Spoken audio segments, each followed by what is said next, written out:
I'm going to come and deliver the broken, destroyed, messed up, poor, impoverished people. I'm going to save. Young niggas ain't tough. Young niggas ain't tough. You young niggas ain't tough. Hey, Shalom Israel. YAHANNA Yahweh Shema Allah Bashim Yahweh all the sisters, man. Listen, it's Captain 13,000, the card of a rhyme, checking in with the Israelite School of UPK under Commander General YAHANNA. And you know we not no cowards. Oh, you on that? Listen, man, this year's 52nd annual Passover. Hold on, I'm gonna say it one more time. This year's 52nd annual Passover under Commander General YAHANNA under the I.S.U.P.K. Couldn't do it last year. Y'all already know the Lord had his foot on our oppressor's neck. Here in New York City, there are roughly 1,000 cases a day. Those are numbers they haven't seen since May. Can't do it in New York this year because the Lord still got his foot on our oppressor's neck. New York, the center of the outbreak this spring, is now teetering on another deadly explosion of the virus. But listen to me good. This year, 52nd annual Passover, April 24th, 2021. You understand? It's gonna be in H-Town, baby. It's gonna be at the B&H Ranch, 14149 Players Street, Houston, Texas.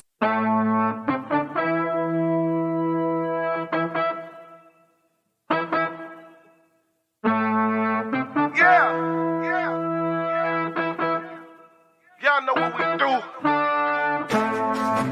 Y'all know what we came to do. 2021 I.S.U.P.K 52nd annual Passover. All the generals gonna be there. All the heavy hitters gonna be there. The daughters of Zion gonna step out with their beautiful long dresses, you understand? Strong on deck. That One West style music on deck. 52nd annual Passover. B&H Ranch, 14149 Players Street, Houston, Texas. Get with it to get lost, man. Got it out the mud, straight up out the base. The world done made me crazy. The world done turned crazy. You dealing with the men of war. We at war. I'm siding with the Lord, of course. On one accord. We ain't never stopping now. You running now. All my niggas go to ground. We go.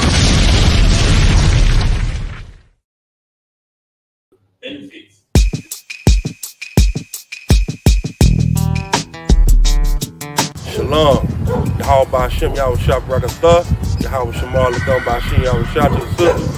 President Captain TITHES with the Israelite School of Universal Practical Knowledge, telling you to come out to the 52nd annual Passover under Commander General YAHANNA. Yeah, man, it's going to be at the ranch, man, the BH Ranch. And it's going to be a glorious event. April 24th, come out, come to Houston, Texas, where we're going to serve the Lord the way he's supposed to be served. You understand? We're going to celebrate the destruction of our enemy in the BH Ranch, and it's going to be a glorious event. Make sure you come out, man. It's going to be a $200 fee to get in, but let me tell you something.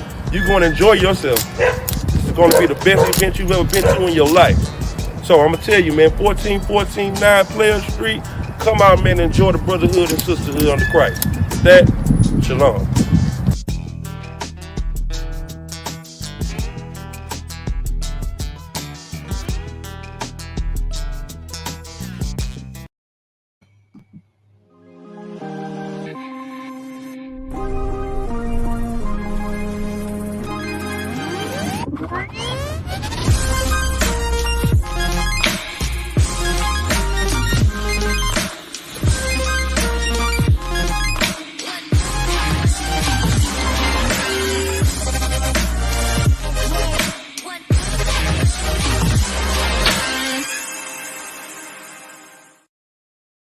Shalom, Israel. We have the official 52nd annual Passover weekend itinerary, and it's certain that this will be a time in your life you will never forget. You know we're going to kick it off right. Thursday, April 22nd. Man, we having an annual lamb slaughter. That's right, the slaughter of the lamb, as commanded by the Lord. Commanding General YAHANNA and the I.S.U.P.K is providing fresh lamb for the children of Israel for the Lord's 52nd annual Passover. Passover. Then April 23rd, that's a Friday, the ISUPK will be hosting a pre-Passover mansion party. That's right, you heard me right, a mansion party. The ISUPK having a mansion party in Texas, man, from 6 p.m. until. Then of course, Saturday, April 24th is the Lord's 52nd annual Passover that will be at 14149 Player Street, Houston, Texas at the BH Ranch, where we honor the Most High, the God of Israel, for destroying our enemies and the Egyptians and delivering us, the children of Israel, from hardcore bondage. Finally, Sunday, April 25th, we will be honoring the Lord's Holy Day in Feast of Unleavened Bread, starting at sundown after the night of Passover. Listen, man, this will be a weekend you will never forget. The I.S.U.P.K. under Commander General YAHANNA is doing it big like we always do. Make sure you be there, Israel. With that, Shalom.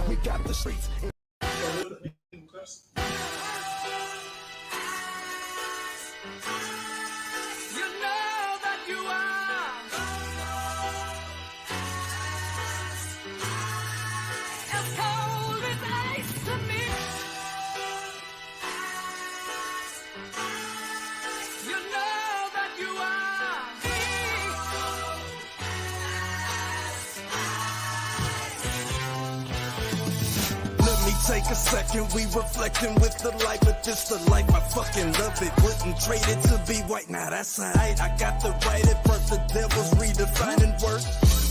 Someday you'll pay the price. No, I don't break a fold, I need and bake the dough, then recreate the flow. They think they making though, what they forsake is so essential. Over lentils, get your issue. Guess who's on this instrumental with you?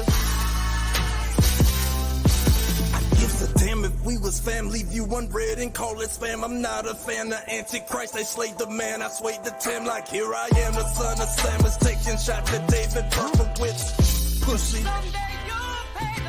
A different discipline existed in this New York state of mind. Say since now, no, not the actor, but the year we effort. Not one thing in mind to grind until this gavel turns his words to mirth from Babel.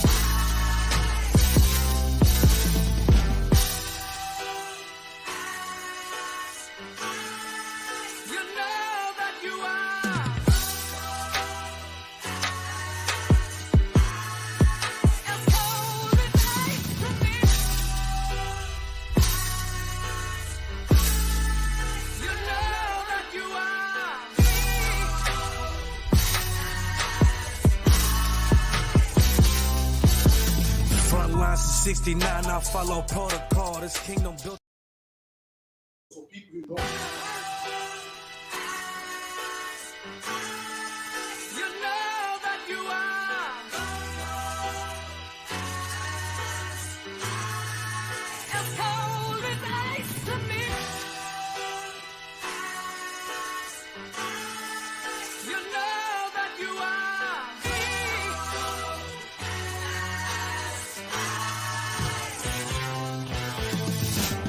Take a second, we reflecting with the light, but this the life, I fucking love it. Wouldn't trade it to be white, now that's alright. I got the right at birth, the devil's redefining work. Someday you'll pay the price. No, I don't break a fold, I need and bake the dough, then recreate the flow. They think they making though, what they forsake is so essential. Over lentils, get your issue. Guess who's on this instrumental with you? Damn, if we was family, view unread and call it spam. I'm not a fan of Antichrist, they slayed the man. I swayed the Tim like here I am, the son of Sam is taking shots at David Berkowitz. Pussy. A different discipline existed in this New York state of mind. Say since now, no, not the actor, but the year we effort. Not one thing in mind to grind until this gavel turns his words to mirth from Babel.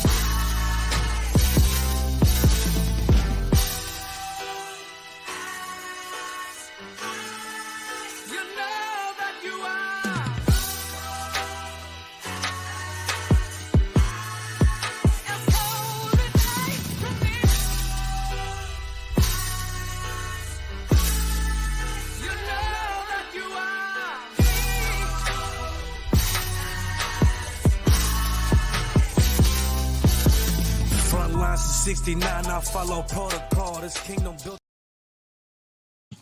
All right, shalom. We're on the ends, man. Episode what? 39. Episode 39 on the ends with here. Me, myself, Officer Karafa, the executioner. I got the blood warrior, even though he's wearing green today. You know, he's wearing green, but he still can get bloody, man. All you got to do is tune into Wednesday class. Will show you how bloody it gets, man. It's a luck, yeah. And we got Captain Captain Parasha also about to land, man. Speaking of bloody Dangabar, I gotta play this video for you, man. It's a luck, yeah. It is in the right context. Speaking of bloody, man, what do you people think about this, man? They're saying that us Benjamite men, these women are saying us Benjamite men take it too far, man. You know what I mean? Let me know if we take it too far, man, or let me know if you agree. Make sure you call 079-607-46784, 079-607-46784. And this is what they're saying about us Benjamite men, man. If you're anything like me not sleep in a panty. So anytime when my man see me have a panty in a bed, him know say a period time. Yeah? So automatically him take over the kitchen, him take over the cooking, and we take it from there. So you understand him know say no pump. So us man take it too far. When a woman's on the monthly, man take over the kitchen. There even certain men that will go to like a food shop and they're like, yo, who's the chef? You know what I mean? They want to see if it's a man or a woman. And if it's a woman, they're walking out, man. No. You know, because so Jamaican man stay. Them not too eat from woman when them depend them period. And as a Jamaican woman, me understand that. Because me no want in no kitchen when me depend my period need to cook no damn food. First thing. Yeah, so I have a problem with that. But some Jamaican man take it to the next level. Them scan them woman like shit. Them carry on like at the end of the world. Some of them not even want in the same bed with them woman. You understand? Sometimes I understand say some of it are religious purposes, whatever. But I find it very ridiculous. Because at the end of the day, I just said, pum pum you living now when it now bleed. So what the big I would say, man, listen, I don't want to make you women feel bad, but I don't think we're taking it too far, man. So luck, yeah. You know, my brother just don't want to, you know, be around a woman when she's unclean too tough, man. We know, obviously, now in 2021, there's no place a woman can go when she's unclean and whatnot. So, you know, she has to stay in the bed and them things. But in the Bible, you know, a woman's supposed to be separate, man. So these brothers ain't, in my opinion, these brothers ain't really taking it too far, man. They just know what the law should be like, and they just want to keep clean, man. So luck, yeah, man. The brothers just want to keep clean, man. All right, fair enough. Ain't no need to make a woman feel too bad. Damn, she can't help herself, man. But you know what I mean? That's what the Bible says, man. So luck, you can read that for me. The book of Leviticus, chapter 15 and verse 19. And if a woman have an issue and an issue in her flesh with blood, and if a woman has an issue with something that oozes out of your flesh, man, like pus or, you know, discharge, whatever the case may be, man. In this instance, it's blood, man, which you call period today or what, reds, or them things there, man. So luck, yeah. Keep it in. And blood, she shall be put apart 7 days. And that woman shall be put apart 7 days, man. Everyone's talking about the coronavirus and quarantine, and they look at the whole 7-day quarantine like it's a big, what's the word? Like a big revelation, man. In the Bible, we've been doing that, man. Right. When someone's unclean, we put you apart for 7 days. Why? Make them germs, you know, die out, and then you can come back, man. And likewise, when a woman's on a monthly, you know, anyone that the science, that's her body getting rid of them old eggs and so forth. And then after that, she can come back, man. But she should remain separate. Why? Because she's bleeding. You know what I mean? Like, doctors, when they like inject somebody or cut someone open, they use gloves, man. Why? Because blood ain't clean, man. Blood ain't clean. In a man's, listen, by testing a man's blood, you can see if you got diabetes, man. You can test AIDS is what? A blood-to-blood transfusion, man. So to stop diseases from spreading, a woman will have to go separate, man. Even if a man went to war and he killed somebody, that blood will make him unclean, and that man can't attend no Passovers. You know what I mean? He can't be around the congregation, can't be around the gathering. Why? Because he will spread his diseases to everybody, man. And let me tell you something: being unclean ain't a sin. There's some good reasons to be unclean. So luck, yeah. Having sex is one of them, man. Being unclean just means you can't be around brothers, man, until you get clean. It don't mean it's a sin, man. Women get unclean every month, man. Ain't nothing wrong with it, man. It just does rules to being unclean. So like, I keep reading. And whosoever touches her shall be unclean until the even. And any man that touches her is unclean also. Now, a lot of women see this if the Bible. So what's what do they call it? misogynistic and it's bashes the woman. It's not, man. It's not, man. Listen, everyone in the UK right now is what? Staying at home. Everyone in the UK now is like quarantining and lockdown and all them thing there, man. When this wouldn't happen, if we followed the laws of God, if we didn't eat bats, man, if we didn't spread our diseases everywhere, man. Imagine that your woman's on her monthly, bleeding, and then you're around there, and then you come to class, man. You just carried whatever she had over to us, man. The Prime Minister of the UK thinks that this is some big... You can't bust that? I'll give you a minute in a second. The Prime Minister of the UK thinks it's some big revelation, man. What's what? We've been knowing that, man. We've been knowing that at the I.S.U.P.K. Why? Because we follow God, man. We know all the rules and regulations in this Bible, man. Keep reading. And everything that she lieth upon, and anything she lies upon, why? Because when you sit on something or lie upon something, what's in between your legs, man? You know what I mean? Your private parts, and that's where that blood's gonna go, man. So the sister probably feels offended and probably feels like, oh, you know, you're going overboard, man. But Salakia, man. Maybe a man could do it in a better way, you know, make her feel less offended. But this brother just wants to be clean, man. Salakia. Just wants to be clean, man. Just like a doctor, when a dentist goes in your mouth, they put gloves on. They don't want to make you feel away, but just don't want to get no germs, man. Salakia. And likewise, man, these brothers don't want rice and peas and rice, peas, and period, man. Salakia. They just don't want it, man. Especially these days, nowadays, these women be trying to tire, man. Try to put their period blood in a man's corned beef, man. So a man's a skeptical, Salakia. Keep it in. And everything that she lieth upon in a separation shall be unclean. And anything she lies upon in a separation. So while she's separate, anything she lies upon, man, any bed, any sofa, and the blood goes on, that's unclean also. And that's how you wipe out diseases, man. That's how you wipe out diseases, man. The white man thinks that, him wiping out COVID-19. The white man got a thing like, anyone that you've been in contact with that had the coronavirus, all of you must self-isolate. Listen, the Bible been saying that thousands of years, man, before Boris Johnson and his silly haircut, man. Long before Boris and his silly haircut, man. Anyone see the video with Boris talking about he needs a haircut? Boris talking about he needs a haircut, man. I was like, yo, we could have been told you that, man. So like, yeah, and just to add on to that, you know, from the video, the woman should not be upset, man. She should be happy that the man that she is with is trying the best to keep the laws of the Lord, man. You know what I mean? There's men out there doing so many things, and you're with a man that is trying to keep the law in some way or shape, man. So don't look down on him and think he's weird, but respect that man. I know that with this man, even in his ignorance, he's trying to serve the Most High, man. You need to get a haircut. I need a haircut. You do. I'm going to say it. I do need a haircut. I do badly need a haircut, but it's going to happen. Can't you get Carrie just to trim it? She's going to have another go. Yeah. Anyway, are you booked in for April the 12th? For the pub, yes. No, for the haircut. Priority. I don't know about that. Okay, let's crack on. Damn, your Prime Minister is more than a haircut, man. It's a lucky, man. Prime Minister looks croft, man. Look at him, man. What would you do with hair like that, man? You know, what do you call it? Backwards, forwards, to the left, to the right. Like, I don't know what haircut to give him, man. Hair's a scruffy, man. And that's the Prime Minister, man. So lucky. I couldn't follow a man that can't look after himself, man. He meant to look after the country. He can't look after himself, man. Can't look after his hair. And on top of that, he's rich as well. So he don't really have to take care of his hair himself. A barber should take care of that, man. And this man can't do that, man. This man said, damn, I need a haircut. Boris, when you came in 10 down the street, you needed a haircut, man.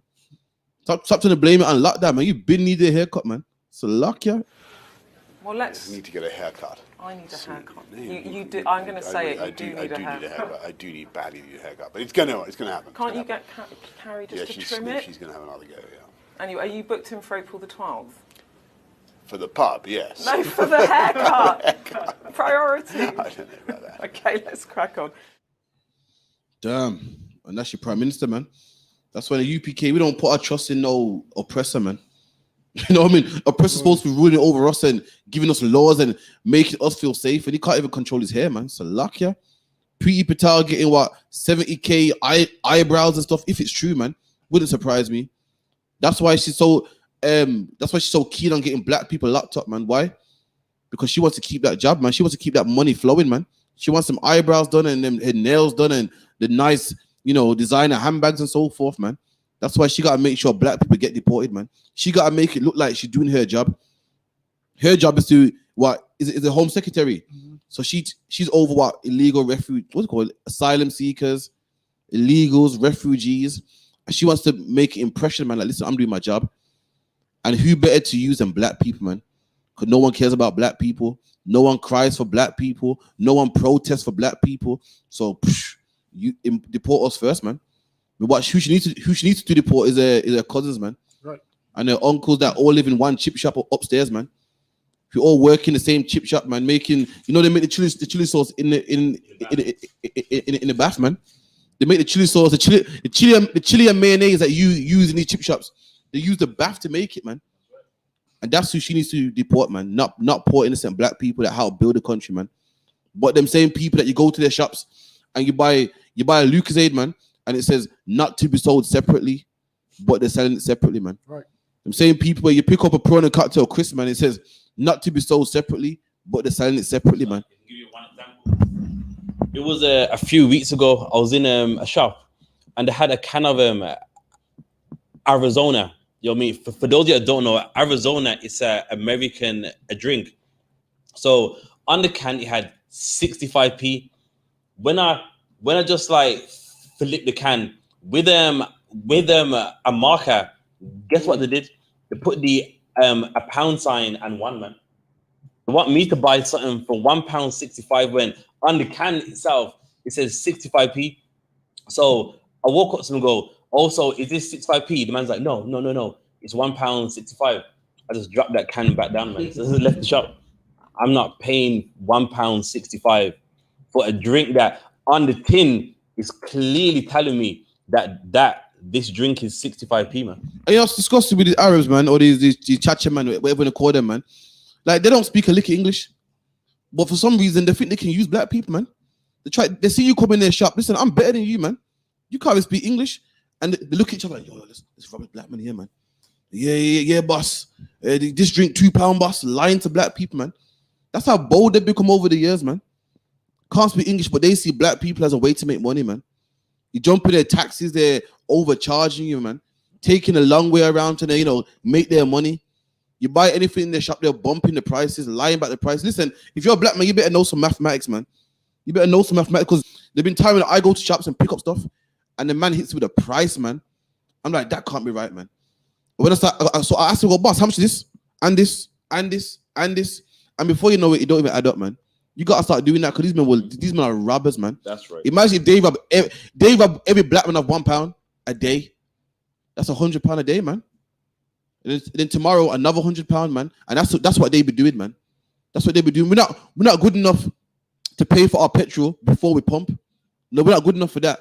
But we're good enough for you to rob us, man. The other day I went chip chop, man. And the East Indian man has made up a price on the spot, man. I said, surely his maths can't be that good, man.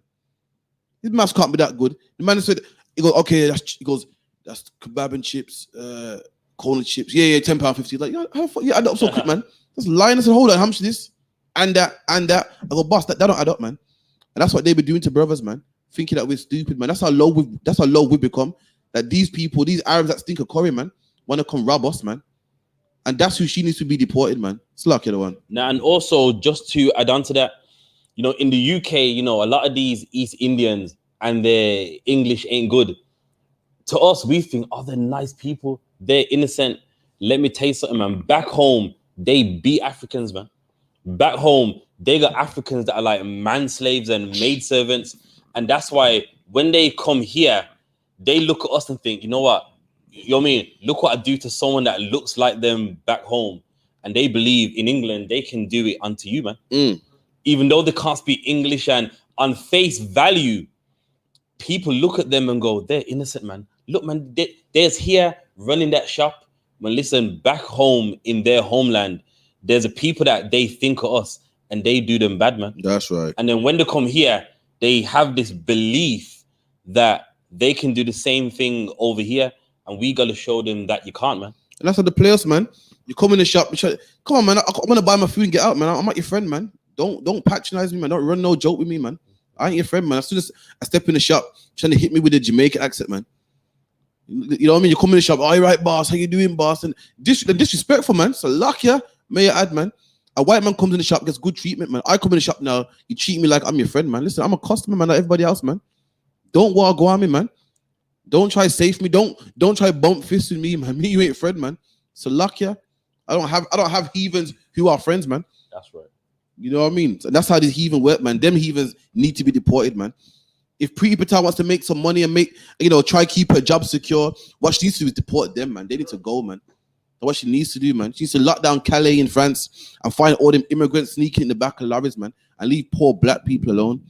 Then Preeti Patel, if you want your eyebrows done, that is fine, man. You can get your eyebrows done, but stop picking on the innocent, man. Stop picking on these brothers, man, that came here and built the country and just want a better life for themselves, man. Go deport them people that's raping all the kids up North London, man. North of England, man. That's what they need to do, man.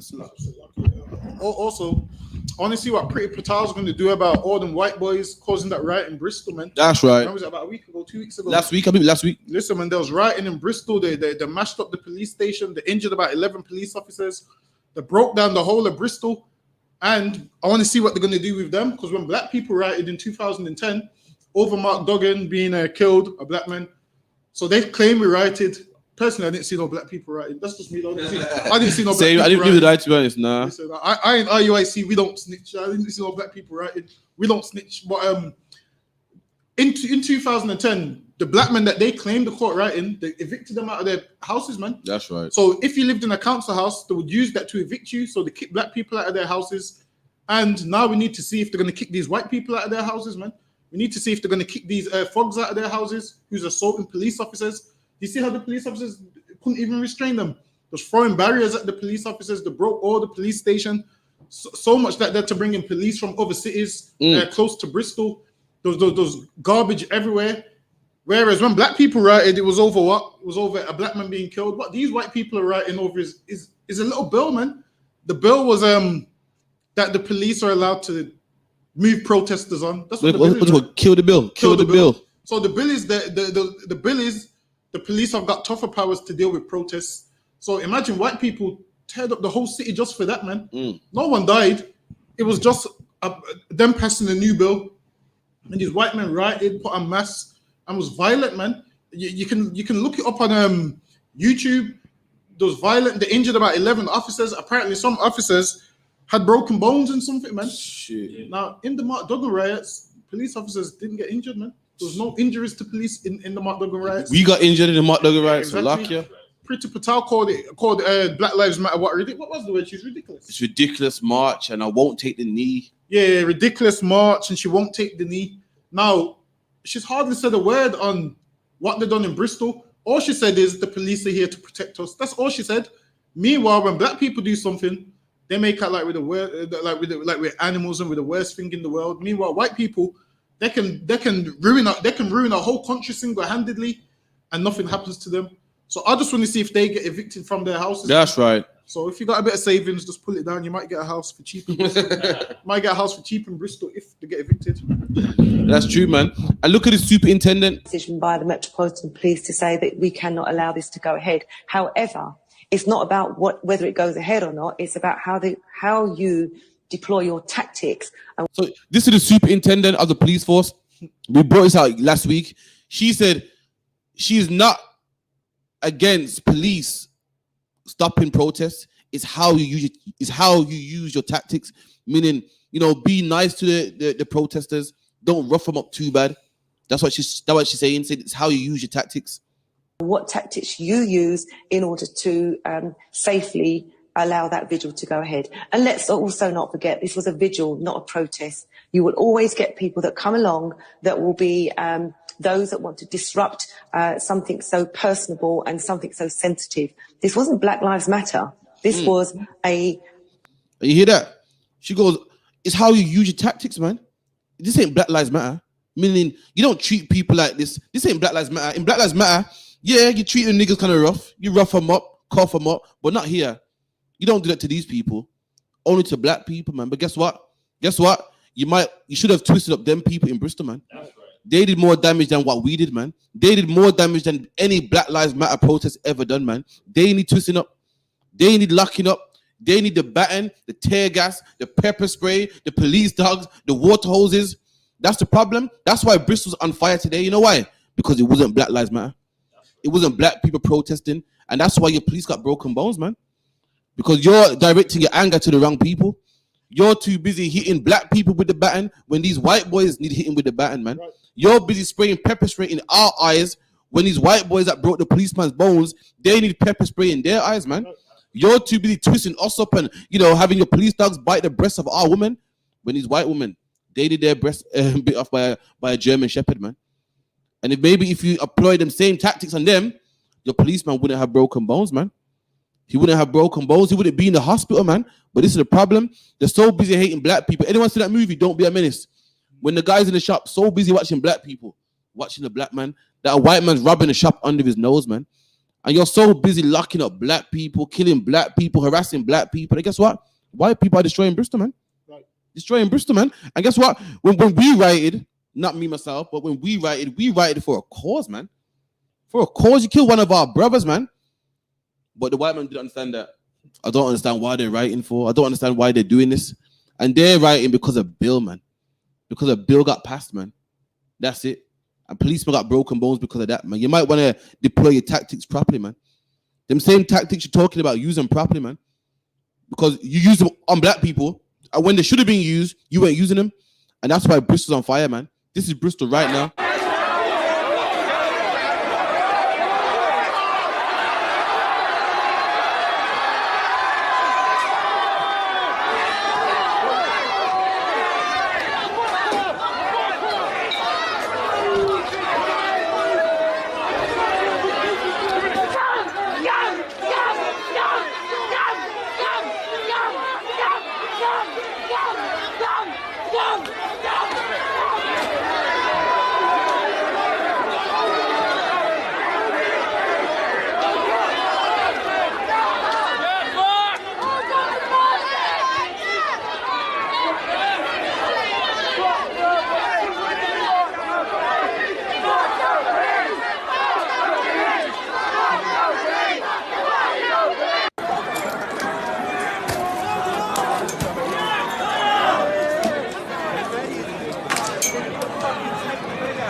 Look at that, man. Not a policeman in sight, man.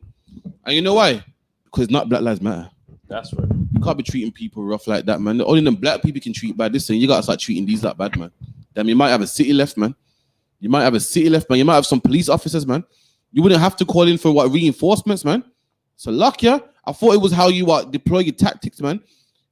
You better start using some tactics, man, because these white boys here are destroying your city, man.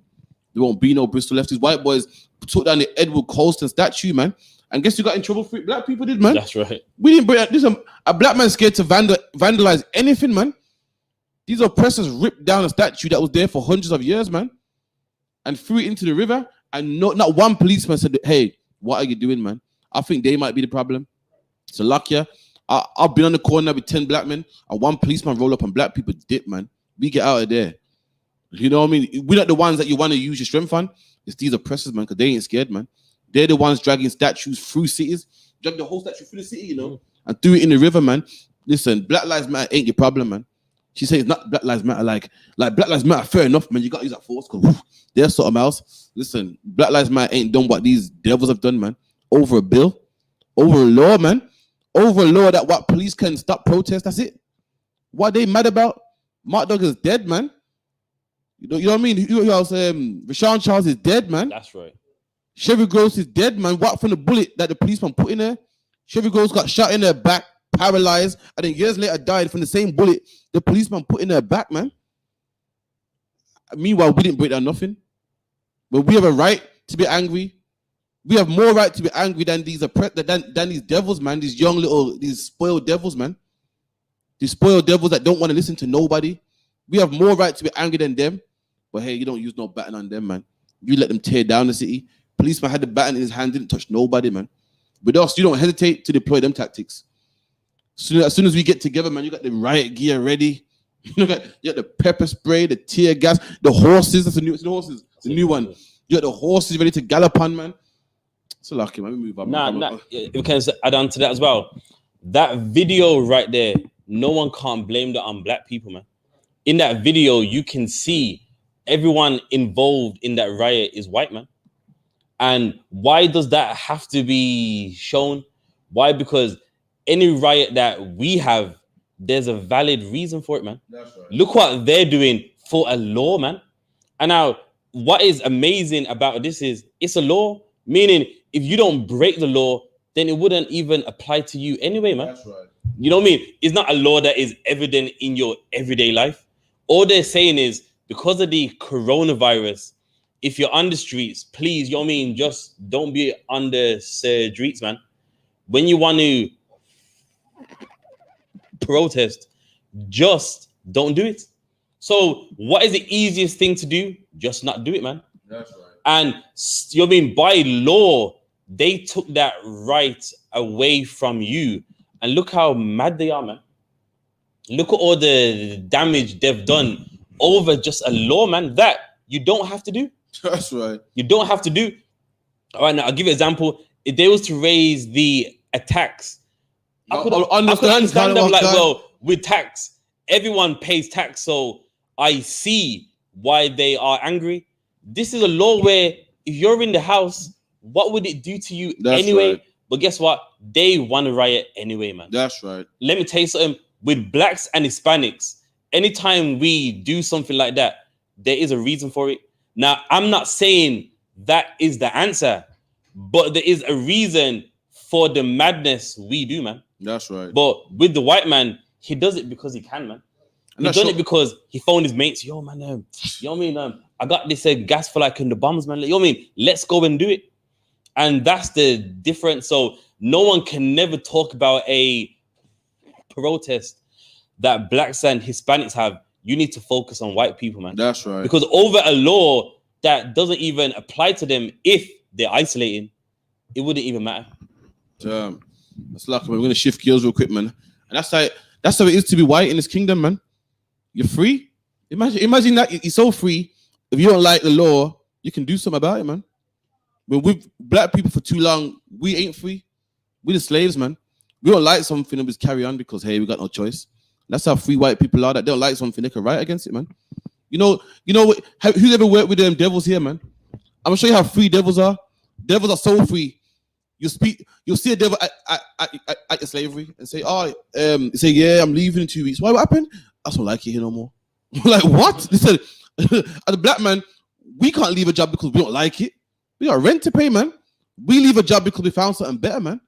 Our person go, yeah, it's not for me, man. I don't like it, man. It's not convenient for me. That's how free they are, man. That they can leave a slavery because they don't like it, man. Right. Because they don't like it. Listen, slavery for black people is like a chore. It's like raising kids, man. You don't like to do it, but you gotta do it, man. For a white man, you just don't like it. I'm moving on, man. It's not for me, man. You know what I mean? I don't like. There's what do they say? They talk politics here. They don't pay much here, and the gun. That's how free it is to be a white man in the UK, man. It's lucky talking about. And everyone's talking about pray for Bristol. Listen, Bristol's gonna be just fine, man. What you need to realize with Bristol, one of the docks they've got there is where they transported most of the slave goods, man. You see, most of that cotton and everything, they transported it where? To Bristol, man. So Bristol was built on the back of slaves, man. So all these things that they're destroying right now, really, our labor paid for it, man.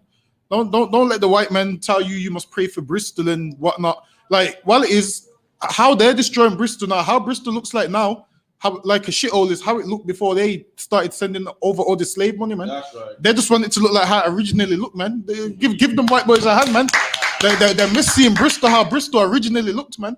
They want it back to how it looked before they sent over all the slave money and whatnot. But you're gonna shift gears now. Yeah, man. Like what you said, Bristol made money. Bristol and Liverpool and London made money off the slave docks, man. So black man, you should be glad that it's destroyed, man. Now don't go out there and riot. Don't harm nobody. But listen, you should be glad it's destroyed, man. Bristol is rich because of black people. One of these books said that so much people came to the docks of Liverpool and Bristol that Bristol got a new dock, man. Mm-hmm. Bristol got some good funding. Why? Because black people, obviously, if you're importing black people into them docks, you're gonna invest money into it, right. Make it a nice dock, make it a bigger dock to put more boats in, man. So when you see Bristol destroyed, you better give God a hand. It's destroyed, man. Right. Bristol needs to be destroyed, man. So luck ya. So we're gonna switch some gears now, man. Oh man, where we going to, man? Child support, man. So luck ya, man. Gosh. I saw a new thing online talking about how men that don't pay child support can't fly the country, man. Can't leave the country, man. You can't go to Dubai, can't go to Spain, you can't go to the holidays that you like to go to, man. If you're behind on child support, man. So it really failing child support payments could mean losing your passport, man. So you hear that, black man? Listen, just pay that child support, man. You know, don't argue with the woman. Don't say I ain't giving you because you don't make me. Just pay it, man. So luck ya. Ain't that much anyway, man. So luck ya. Just pay it, man. And don't give her the satisfaction, man. This is what you do. You pay it and you still go on holiday, man. That's right. You take pictures on the beach, man. That's right. So that's what you do, man. Just pay it and you take pictures on the beach. Listen, even if you're down to your last pound, man, you take pictures on the beach, man. But don't give her the satisfaction that she watches you in England forever and you can't get your passport. You can't go on holiday. Or because she wants to be vindictive and horrible over some relationship that ended about 5-10 years ago. She still wants to be horrible over that. Child support. And the thing is this, man, most of the time, if all the child support is, they'll be getting child tax credits anyway. Now, what the white man would do is, instead of him paying it out of his child tax credits to her, he would just take it out of your money and give her. So really, she's getting the same money, but just to piss you off. Should rather get it from you. Just to piss you off. But how much is it? 15% they take, man. 15% they take. So what you're telling me is she'll get the money anyway from the oppressor. Exactly. But she don't want it from him. Just for you. So so let me get this right. So she'll get £10, yeah? And she cares where the £10 comes from. Exactly. She don't care about the fact she got £10 in her pocket. So like, is that what man telling me? That's it. It's just to ruin your day. Should rather see the money come from you. And listen, man, just pay. Or if you lose your job, you still have to pay. No, if you lose your job, you don't. No, they take it out of your job seekers allowance. Listen, how much is job seekers allowance in the UK now? Is it 100? About 120 or some shit like that, man. I don't think it's like 120 a fortnight, man. I'm sure. Is it? Something small like that anyway. Yeah, so say you get 120 a fortnight, obviously they're gonna deduct it out of that. But just pay it and you still go on holiday, man. Don't give her the satisfaction, man. Or you're gonna live out the rest of your days miserable, man. So I say you just pay it, and what else can you do? That's it, man. Give me that scripture, man. The 7 women shall bake your bread one over, man. Let me tell you something. When I came into UPK, someone told me that child support's in the Bible. I said, no, man, no, it's not, man. And they showed me, I was like, damn, child support's in the Bible, man. This whole Bible's a book about black people, about the struggles that black people go through, black man, black woman, black child, slavery, oppression, police brutality, and even child support, man. It's in the Bible, man. Yeah, you mind if I chime in a second? And also, too, now, you got to think about this. When it comes to 15%, that's not a lot, man. So now, if the man is around, he would pay more than that anyway.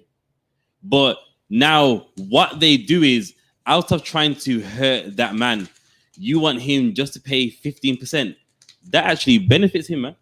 You know what I mean? Before, he was giving them hundreds, man. Now, you know what I mean? You've brought it there. All he has to do is pay 15%. If you mess around, he's the winner now. Right. By law, he can go, well, listen, I was told to pay 15%. I did. Anything more, that's at my advantage, or that's if I want to do it. So you doing this to a man, if you're a woman and you know your man, he had what the world calls an affair, you doing this is not going to hurt him, man. 15%. Listen, he's willing to pay more, man. He's willing to pay 50% if you don't do this. Right. But if you do, now by law, by the oppressor's law, he's only told to pay 15%, and you end up hurting yourself and then saying your dad wasn't there. He only gave me £100 a month. Well, you did that, man. Right. You did that. while as if he was wise and you said no, you know what I mean, he would have gave you 100%, man. But you know what I mean, because you're angry with him, you only end up hurting yourself, man. So don't do it. Yeah, I remember one time my brother on the phone arguing with his baby mom or some shit, man. So lucky, and she was like, she's bawling about school clothes. He goes, listen, I ain't buying no school clothes. I pay my child support, man. She goes, you think your little child support can do anything? He goes, yo, listen, you put me on it, man. Right. You asked for it, man. We could have cut the white man out of this and doubted it like adults, man. You brought him into this, man. That's what you get, man. It's lucky, Dunga, but read that for me, please. Leviticus chapter 26 and verse 26. And when I have broken the staff of your bread. And this is a curse right here, man. The Lord said he'll break the staff of our bread. A staff is something you have for support, man. And if someone breaks your staff, you can't support yourself no more. And what is it called? What is today called for a man to support himself? It's called a job, man. A man has a job to support himself, to get bread, to get food, something to eat, man. And the Lord said he'll break that staff, he'll break that support that you use to get money, to get bread to eat, man. The Lord will take that job from you, man. Take that employment from you, man. Keep it in. 10 women shall bake your bread in one oven. And the Lord saying, when you got no job, 10 women are going to bake your bread in one oven, man. Imagine you got a piece of bread in the oven, man. You got a loaf of bread in the oven. And outside the oven, obviously, you got 7 women waiting for this bread to be cooked, man. It's waiting for it, man.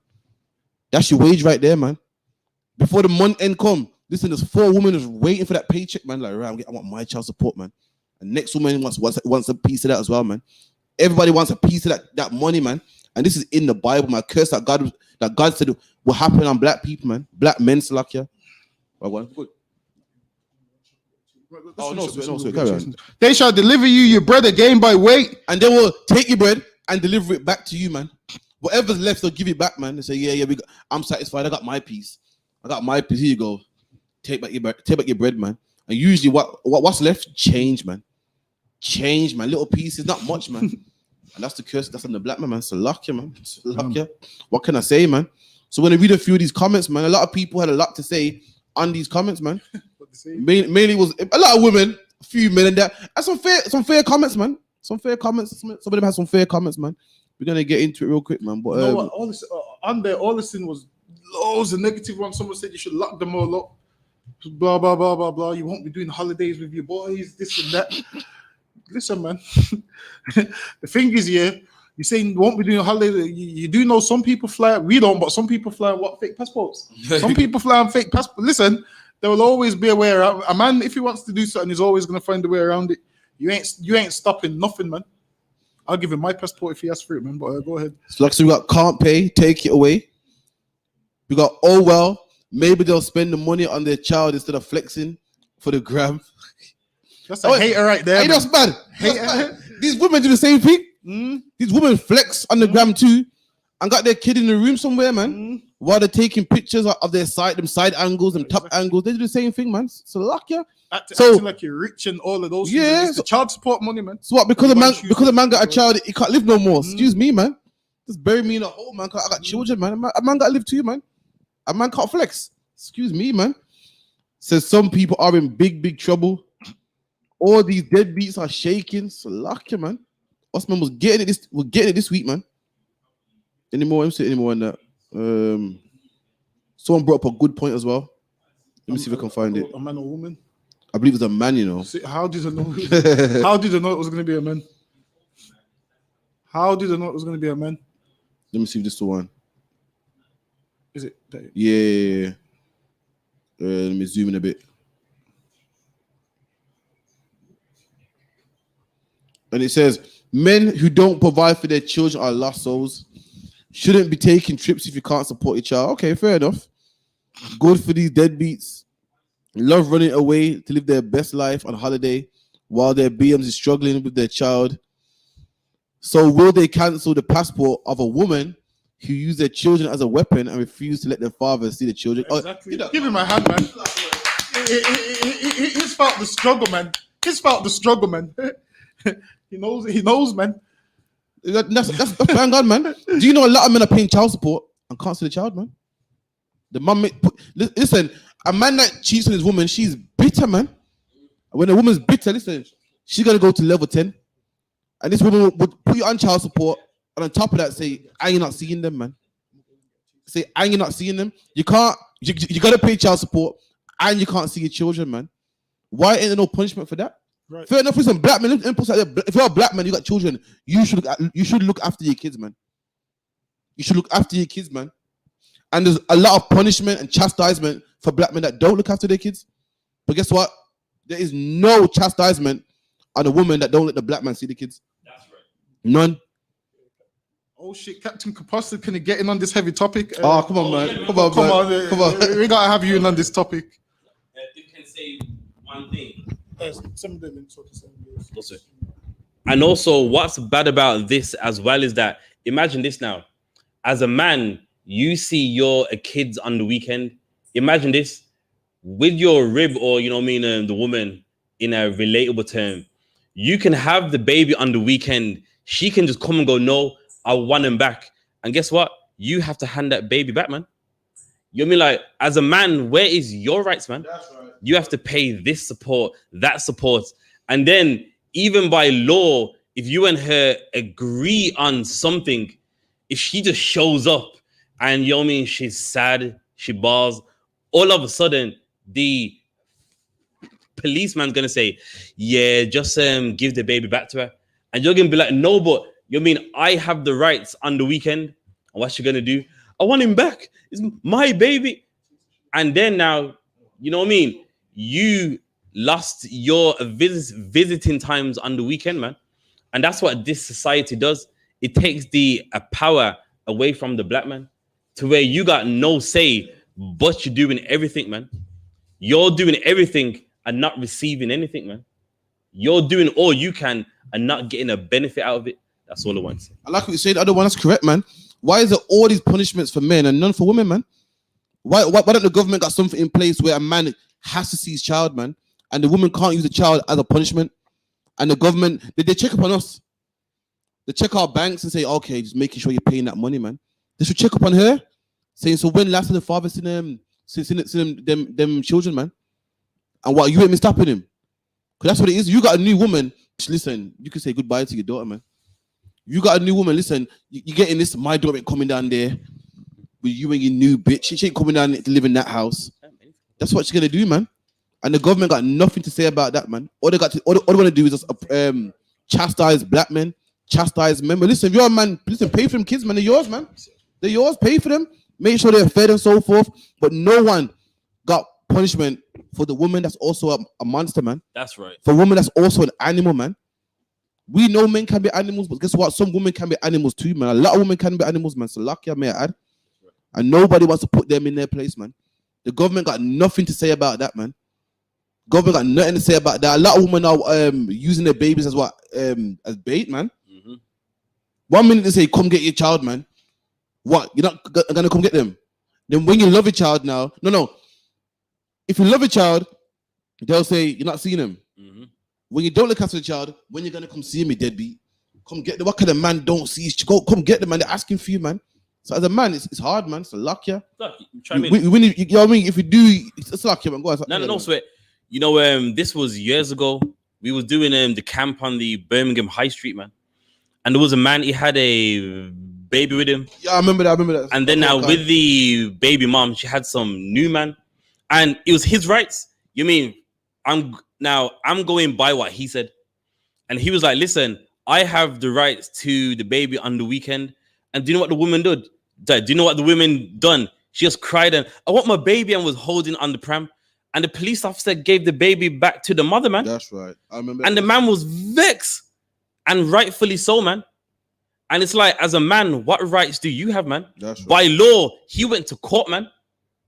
He has the rights for that baby on the weekend. And because she's upset, now that law doesn't even mean nothing now, man. Now that law is void because she wants her baby now, man. And as a man, what can you do, man? And that's what this society forgets, is that men do have a hard time, man. What society likes to make it is, it's just the women, and they just shun the men to one side, not realizing that men in this empire have the oppressors' foot on their neck, man. That's right. That's it. And it's true, man. So lucky you're a man. Come on, man. They make it like only women are oppressed, man. Listen, as a nation, we're all oppressed, man. Man, woman, and children, man. But what they've done is played the man against the woman. And now we have something called gender wars, man.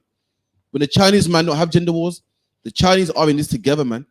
His woman knows her place. She don't try to fight against him. She don't say, I do a better job than you. She just works in that shop, man, selling Chinese food. And what happens when they do that? Both of them progress, man. Mm-hmm. They both make it to the top. Meanwhile, we're fighting and we ain't got no shops, man. We ain't got no shops. We don't own no businesses, man. The white woman works side by side with her, man. What are we doing, man? Fighting, man. Because that's what they put out there. To put the black woman against the black man. And guess who's in the middle? Solving our problems, man. The devil, man. That's right. The devil, man. A man that eats pork, man, and allows two men to get married, sits in between us and goes, yeah, you guys gotta get it together, man. Your heads need bumping together, man. You know what I mean? Come on, man. He works it out. When black man, you're greater than him, man. We are greater than him. We go to him for advice and for justice. When he eats pork, man, it's a luck, yeah. It's a sexual deviant, man. That the thing good, yeah. The link good. Yeah, I sent it once. Let me click on it. God, no, sweat. You don't click. Just type that to question there. All right, cause the Sucky captured Officer Dungabar sent the link. I also want to give a big shalom to Tazapa one. That's right. You know what I mean? Just art and paint. Who else we got in here? Big shalom to Nakapaya, Big Matthew. Shalom for being in the building. We got who else we got? We got Howard Bar. We got Tazanawa I. You know, we got Shara Wana. We got Kapar Banaf. You know, Shalom for coming in, man. Also, make sure you like, share, subscribe, man.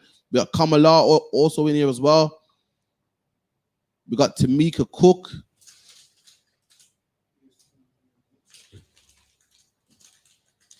Come on. And I think that's it, man. Also, make sure you contact us, man. Make sure you contact code number as well, man. Any question you want to bring in, just contact us on 079 607 46784. 079 607 46784, man. Any more that long about that?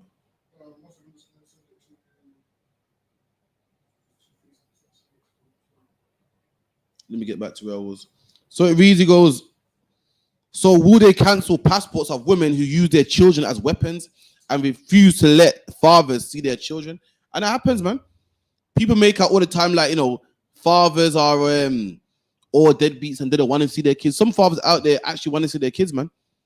So when they want to cut you out their life and see their kids, man, you're a monster. You got a new man. And that's the problem as well. A lot of these women got a new man and they don't want to feel like whores, man.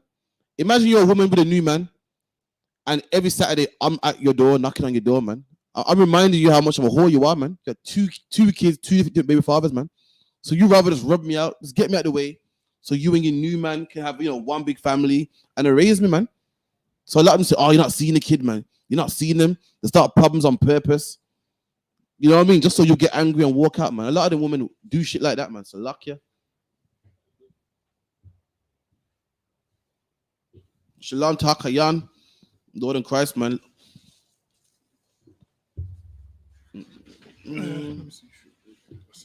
So like you said, Officer Dungabar sent the link. What you send it on? With Facebook? Yeah, Facebook. So like you said, Officer Dungabar sent the link on Facebook, sir. Facebook Messenger. I sent it to both of them. To both of them on Facebook Messenger, sir. Nah. You don't hitting that? What? If I hit that on this topic, if I hit that on this topic, we're getting banned again on Facebook and YouTube. I'll sit out this one. Color one concert. So captain's coming in 1 second. I want to hear what the captain got to say, man. I know it's gonna be heavy, man. So luck, yeah. I know it's gonna be heavy, man. But the thing is, how does it even work, man? How can you ban a man's passport, man? Well, do they put a stamp in it? Like, do you get hand your passport in and the stamp it or something? How can you block a man's passport? You know, I think they do it like your driving license. You can keep the card, but when you pull up and run it through their system and do their checks, obviously they'll let you pay for your flight. You can pay for it, but once you get to the airport, then you'll lose more money. So obviously you're going to be more pissed. It's not just that they cancel your passport; it's that you paid for your flight, you paid for your accommodation, and you're thinking you're going on a holiday, and then you get there and they say, well, according to this You ain't paid your child support. That's gonna make you hate that woman, man. This is gonna make you hate her, man. Imagine that you get to the airport. Imagine you get to the airport and they're telling you now you can't fly. That's gonna make you hate that woman, man. And she would do that because why? She knows it's gonna piss you off, man. Like everything, like how it works is if you've been with a woman, you got a baby with her, you're not with her no more. Everything she does is to ruin your happiness, man. Like you ain't allowed to be happy no more. Even though she moves on with somebody else, you still ain't allowed to be happy. Look at this nigga with a bottle in the club looking on. You ain't allowed to be in the club with a bottle, man. Like you can't be happy. Shalom, so you how about Hey, Shalom, Hakim. Yabashim Shabakata. Thumbs like. So Lucky said it's going to this child support thing, man. They want to take poor brothers' passports off him so they can't travel, man. God. And if I could, this is yet another satanic plot of the devil. You know what I mean? And you know what I'm talking about, the oppressor. It's another plot of the oppressor, another way to punish and destroy and to attack. This is an attack. That's what this is. Child support, people think child support is about the kids. You think the oppressor give a damn about black kids? That's right. Since when did the oppressor care about some nappy-headed 8-year-old black kids? You talking about the same black kids he shot? Tamir Rice? Right. You talking about the same black kids he thrown in jail? They arresting them, kicking them out of pools. You understand? Beating them up. There was just had that brother in your country where he had a little knife on him. They jumping them. Right. They care about black kids, but they jumping them on the streets, beating them and chasing them out of neighborhoods. So child support, people got to understand, the oppressor is highly subtle. The scriptures call him the most subtle beast of the field. Right. He gets in his rooms and these plans and their plans is, how can we bring down the blacks? How can we make sure the blacks don't rise up? How can we make sure the blacks don't get power and take over and do these things? You think they think about these things all the time. We don't see it, but when they see a mob of blacks, to them it's like the blacks can take over this country and take over us. That's what they see. So with child support, it's another plot, another way to try to destroy the black family and the black people. You understand? Because let's say there was no child support, right? No child support whatsoever. You can never get it, right? What would black women be forced to do to take care of them children? Lucky, sir. Lucky, if I may, they would have to go to that man and ask him. Damn right. They would have to treat that brother. That's why I love y'all UK brothers. Y'all sharp as nails, man. Y'all sharp as hell. But instead, the black woman don't have to go and work a deal out with her man. Even if y'all didn't plan the kid or none of that, she would say, "Look, we gotta work together to raise this thing." And he'd say, "Well, shoot, you right. Black men we don't hate our children. You hear it you see it all the time. A brother trying to bring gifts or supplies to his son or his children, and the mother saying, this ain't nothing. This ain't brand. This ain't the name brand. This ain't shit." Why you think she can talk to him like that? Because she know she can go to the court. She can say whatever to that nigga. He don't matter no more. Because all she need is the court paper. And they going to go ahead and garnish your check and do this and that. It's a crutch. And if you give a person a crutch for too long, they'll never learn how to walk. You understand? They'll never get right. And that's what they're doing. You know what I mean? And it's a way so the black woman don't have to respect the black man. They don't have to come to us with respect and say, well, shit, I got to respect what he bringing to the table, because if not, I ain't going to have shit. That's right. So now, but since the child support's in play, I don't have to respect him. I don't have to say, I can say whatever the fuck I want to say to him. I could treat him like shit, and I'm still going to get money out of this dude. And that happened. That's what it's about. It's a way to divide black people. Instead of making us work together, it's a way to crutch us where we don't have to work together. And the oppressor, he's studied many studies on black people. They have done many studies on black people and how we behave and how we interact. And they know, even in the scriptures, they know when you read the story of Esther, Vashti, who was the heathen queen, and the king of that time of I think the Persian Empire said, "Bring Vashti out so everybody could see my queen." She said, "No, I don't want to come out," and stayed where she was at. Embarrassed him in front of the whole kingdom, all the high men in the kingdom. All the men had to come together and say, "Well, shoot, we got to get rid of her and do something, because if this get noise abroad, all the women in all the households, all the men are going to get no respect." That's right. And the oppressor studied this and knows this. He studies this and knows this, that if this black man looks bad, looks weak, we can come after him, and he looks like this, he's not going to get the respect he needs to rise up. That's the thing. Your image is important if you're going to rise up. A leader got to have a right image. The scriptures talk about your name. Your name is worth more than gold. That's right. So if he can destroy our name and our image, then people not going to want to follow us, not going to want to listen to us. We're not going to get the respect. We can get treated any type of way, and people not going to look twice at it. All these things happen just by him destroying our image, and he knows with this child support is going to help destroy the image, because now we don't need that man. We don't need to respect that man. We're gonna steal his money. That's right. And give it to whoever say, I got a child with him, and it seems right. Child support. Who don't want to support the children? But the oppressor don't give a damn about supporting black children. I'm gonna tell you that now. Yeah. The same ones he building prisons to support them, so he can throw them in there. Right. So so I just wanted to drop that about the child support, because people think it's about children. No, it's a satanic plot to destroy black men. That's what it's about. Kind of one concert. So like I said, I like what you said was heavy, man. He's talking about he cares about black children. Listen, them same black children he had in the cotton fields and the cane fields, man. Since when did he care about black children? He builds prisons and locks black people up by the thousands and millions. He don't care about black children. But again, he puts the word child support out there, and he feels like, we gotta support these children, man.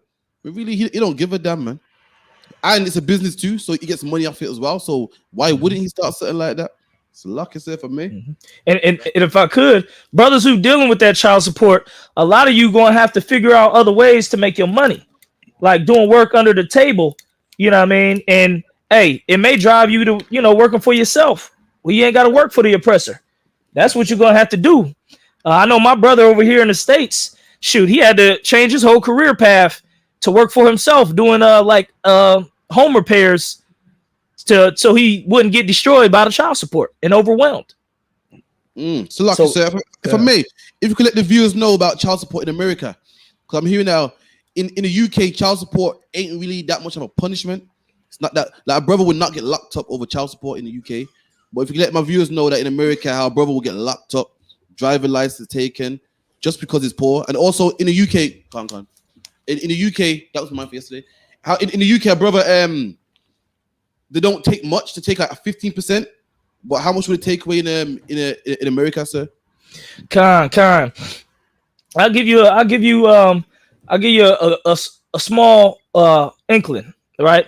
In America, if you owe child support, they can steal your property. They can steal anything that's in your name. Okay. And there's a few examples. I'm gonna use my brother in the world. Okay. Since his child was pretty much born, he hasn't worked. He took care of him in the beginning, but then the woman moved to another state, left him, moved to another state, and got with another man, and that was his child was gone. Right. He had no visitation rights whatsoever. Right.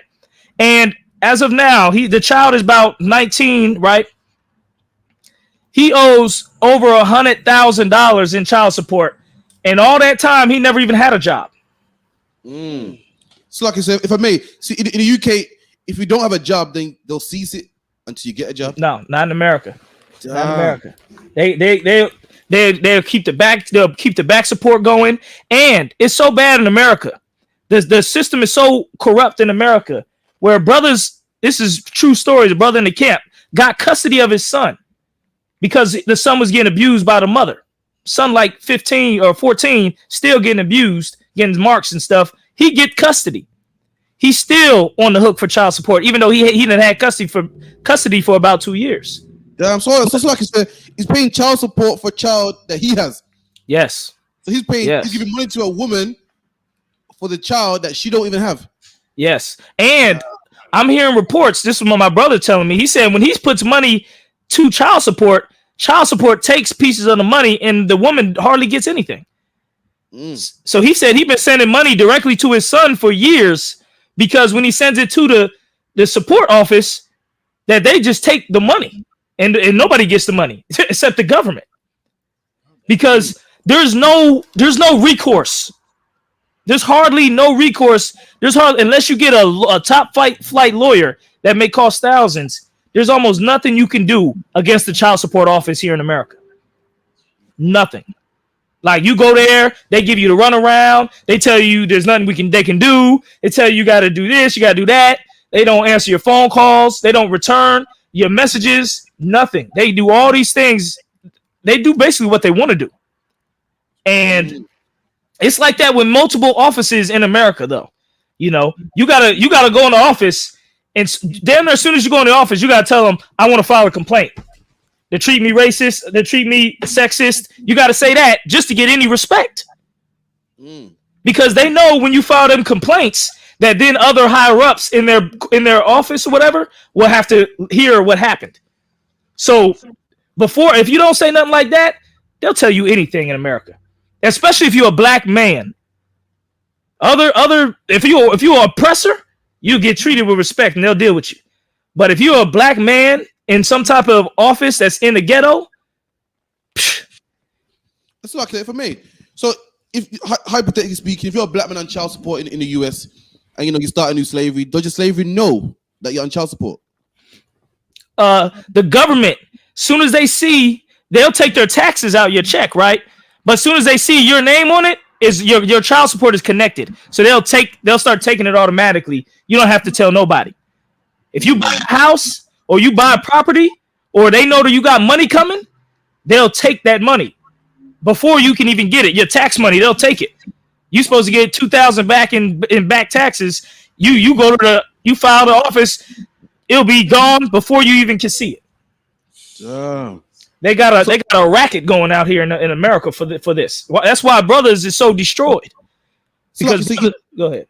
So you said that they'll seize your house. So yeah. If they'll seize your house, how would that work? Would they sell the house, take the money, then give it to the mother, or what would they do in a situation like that? Well, I don't know the details on that, but I know the part where they'll take your house because my brother, he's dealing with that. He's trying to buy a house. But the child support put a lien on the house and they'll take it and sell it. You know what I mean? So he's got to do certain things. Like he can't put things in his name, because they'll take it and sell it. And he's saying that the money is not going to his baby mother. He's saying that she's not getting none of the money that he have ever put on the child support payments. So he stopped putting money on the payments and sent her money directly. Which lets you know the spirit on black men. They're so righteous that even though they took his license, they locked him up multiple times. They give him charges. You understand?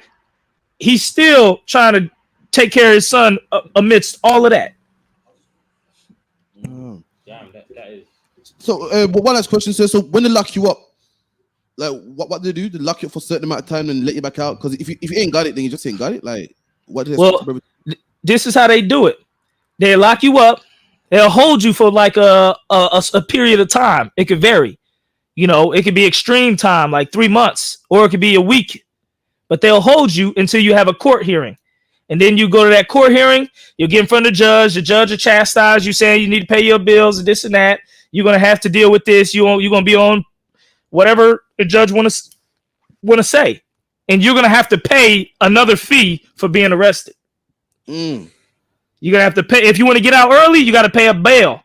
If you just want to wait in jail, you got to pay still fees for getting arrested, court costs. So they'll give you a ticket and with paper with all your charges, no non-payment of child support or warrant, getting arrested, and they'll tow your car if they catch you in a car. They're going to tow that car. You got to pay money to get that out. So the government got a way to siphon money out to black men here in America. And it's a that's why people it's not about the children. Because if you take the father and put him in jail where he loses his job, loses his car, could lose his home, how's that helping him take care of the child? That's right. It's a way to get money in this thing. Yeah. So people don't understand how diabolical it is. It's a satanic plot. You understand? It's a satanic plot done by these people in power. You know what I mean? Under the auspices or the guise that we helping the black children get money and whatnot. Because in America, a woman who got a child, she'd get all type of support for the government. But a man who has a child, he can't. He can't. And this is another thing I want to tell brothers. Brothers, man, I learned heavy from Captain Soccer War. Man, don't be fighting with no woman in the streets over your child, man. You need if she gonna fight you in the courts, you need to fight her in the courts too. You need to drag her in the court, and you need to get custody of your child if you want to. That's what I would do. You know, if I had a child with a woman and God forbid that she flip out and become demonic, I'm taking you to court. Let me catch you smoking weed. Let me catch you smoking weed on the internet. I'm screenshotting it. Let me catch you. Let me find out you lost a job or anything. You went homeless. Your car got repoed. I'm gonna take that evidence to court, and I'm gonna say she can't take care of my child. I want my custody of my child. You understand? Right. That's what I would do. You know what I mean? Now it's probably easier said than done, but shoot, she can drag me in court. I'll drag her in court. That's right. That's right. That's how brothers need to do it if they really serious about it. You get custody of your children. You know, and then squash the whole child support. Don't put her on child support. Just have your custody, man. That's right. Come on, Carl. So, like I said, I didn't know how deep. I didn't know how rough the brothers had it in the States, man. Devil in America is the devil, man. So, luck ya. Yeah, that's why you hear just stories of brothers killing their baby mothers. Just saying, like, man, I'm working a job 40 hours a week. I'm barely getting enough. They snap. Next thing you know, this woman is dead. Who you think did it? Gotta go, man. 100,000 of child support, and I hit man probably cost 5 months. Luck, yeah. Yeah, that's what's been happening. Some brothers doing the maths, like, hold on, she gotta go, man. So, yeah, that's what's been happening. So, and that's a brother who hasn't had a legit job in this kingdom, who has no stream of income that's solid. He don't have no solid income. He working for himself doing odd jobs, but he's still $100,000 in the rear. And guess what? He has custody of his son now, and he still got to pay back. Still got to pay $100,000. You know, you gotta start giving these brothers a fake name or something, man. So luck. That's why UPK. We tell brothers, man, don't sign no birth certificates. That's not Israelite culture anyway. That's not even in the scriptures. I don't see no scripture to talk about. And then we had the baby, and we wrote up a piece of paper and did this and that. In Israelite culture, you're supposed to know who that daddy is, because we ain't supposed to be raising no hoes. That's right. You know, but because if the baby come out and it looking like the mailman.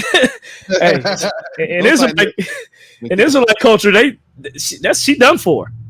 That's right. So we didn't have all that going on. So brothers don't have to sign no birth certificates. They try to pressure me slightly to sign a birth certificate and this and that. I told them, look, I'm an Israelite. We don't sign birth certificates. You know what I mean? We don't sign up for this stuff so y'all can take it and do things against us with it. How wise is that? That's right. You know? But it's child support. That's why I said it's a heavy topic, because child support, hopefully, Lord will, it don't never get that bad. For our brothers in the other countries, but for America, it'll change your life if you have a baby with the wrong one, and she put you on child support your whole life. They're making baby making not fun no more, man. Shit, I know. So luck, yeah. Nobody wants a baby no more, man. That's the consequences. Shit. All right, but that's it. I didn't want to take up y'all time, man. Y'all have a great show. Y'all keep rocking it out. I know y'all got some more heavy stories and everything. I'm gonna go ahead and rock on out. I got to get ready to teach Hebrew, but it's good talking to y'all. You know, I love listening to y'all out there. Y'all always bringing it heavy, man. Y'all bring it heavy on the ends. Shalom. So I just say, how about Yeah, man. I'd be good to Captain Kapasho coming through, man. We're gonna have a quick break and then we'll be back anyway with some more hot topics, man. We gotta get into side, man. I can't stand that side, man. You know what? I can't stand that side. You know what? On a serious note, his name needs to be called Waste Man. Forget side man. We're gonna call him Waste Man for now. I can't stand that, brother, man. Oh god. Oh yeah. Oh, anyway, after the break, we'll be back. The Lord loved us so much that in our poverty, in our hell, I will come and deliver the broken, destroyed, messed up, poor, impoverished people. I'm going to. Yo niggas ain't tough. Yo niggas ain't tough. Hey, Shalom, Israel. YAHANNA, Yahweh Shema Allah Thug, Shimmy shout out all the sisters, man. Listen, it's Captain 13,000, a card of a rhyme, checking in with the Israelite School of UPK under Commander General YAHANNA. And you know we not no cowards. Oh, you on that? Listen, man, this year's 52nd annual Passover. Hold on, I'm gonna say it one more time. This year's 52nd annual Passover under Commander General YAHANNA under the I.S.U.P.K. Couldn't do it last year. Y'all already know the Lord had his foot on our oppressor's neck. Here in New York City, there are roughly 1,000 cases a day. Those are numbers they haven't seen since May. Can't do it in New York this year because the Lord still got his foot on our oppressor's neck. New York, the center of the outbreak this spring, is now teetering on another deadly explosion of the virus. But listen to me good. This year, 52nd annual Passover, April 24th, 2021. You understand? It's gonna be in H-Town, baby. It's gonna be at the B&H Ranch, 14149 Players Street, Houston, Texas.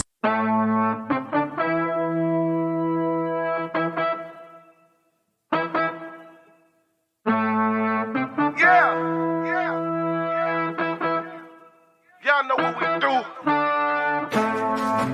Y'all know we Shalom, Israel. We have the official 52nd annual Passover weekend itinerary, and it's certain that this will be a time in your life you will never forget. You know we're going to kick it off right. Thursday, April 22nd. Man, we having an annual lamb slaughter. That's right, the slaughter of the lamb, as commanded by the Lord. Commanding General YAHANNA and the I.S.U.P.K. is providing fresh lamb for the children of Israel for the Lord's 52nd annual Passover. Then April 23rd, that's a Friday, the I.S.U.P.K. will be hosting a pre-Passover mansion party. That's right, you heard me right, a mansion party. The I.S.U.P.K.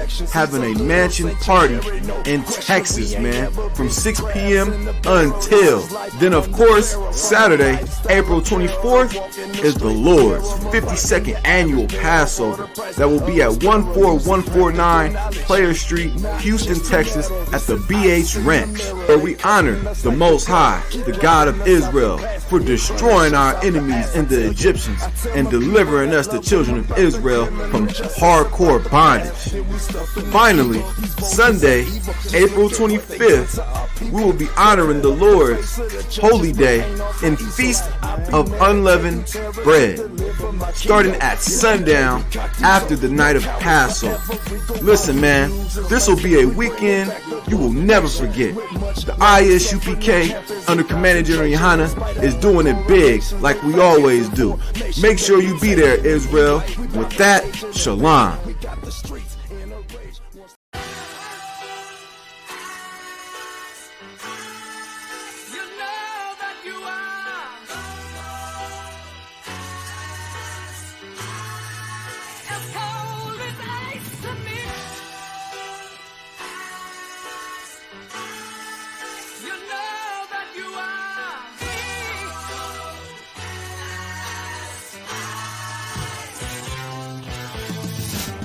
Take a second, we reflecting with the light, but this the life, I fucking love it. Wouldn't trade it to be white, now that's alright. I got to write it, but the devil's redefining work. Someday you'll pay the price. No, I don't break a fold, I need and bake the dough, then recreate the flow. They think they making though, what they forsake is so essential. Over lentils, get your issue. Guess who's on this instrumental with you? I give a damn if we was was family view unread and call it spam. I'm not a fan of Antichrist, they slayed the man. I swayed the Tim like here I am, the son of Sam is taking shots at David Berkowitz. Pussy. A different discipline existed in this New York state of mind. Say since not the actor, but the year he's effort. Not one thing in mind to grind until this gavel turns his words to mirth from Babel.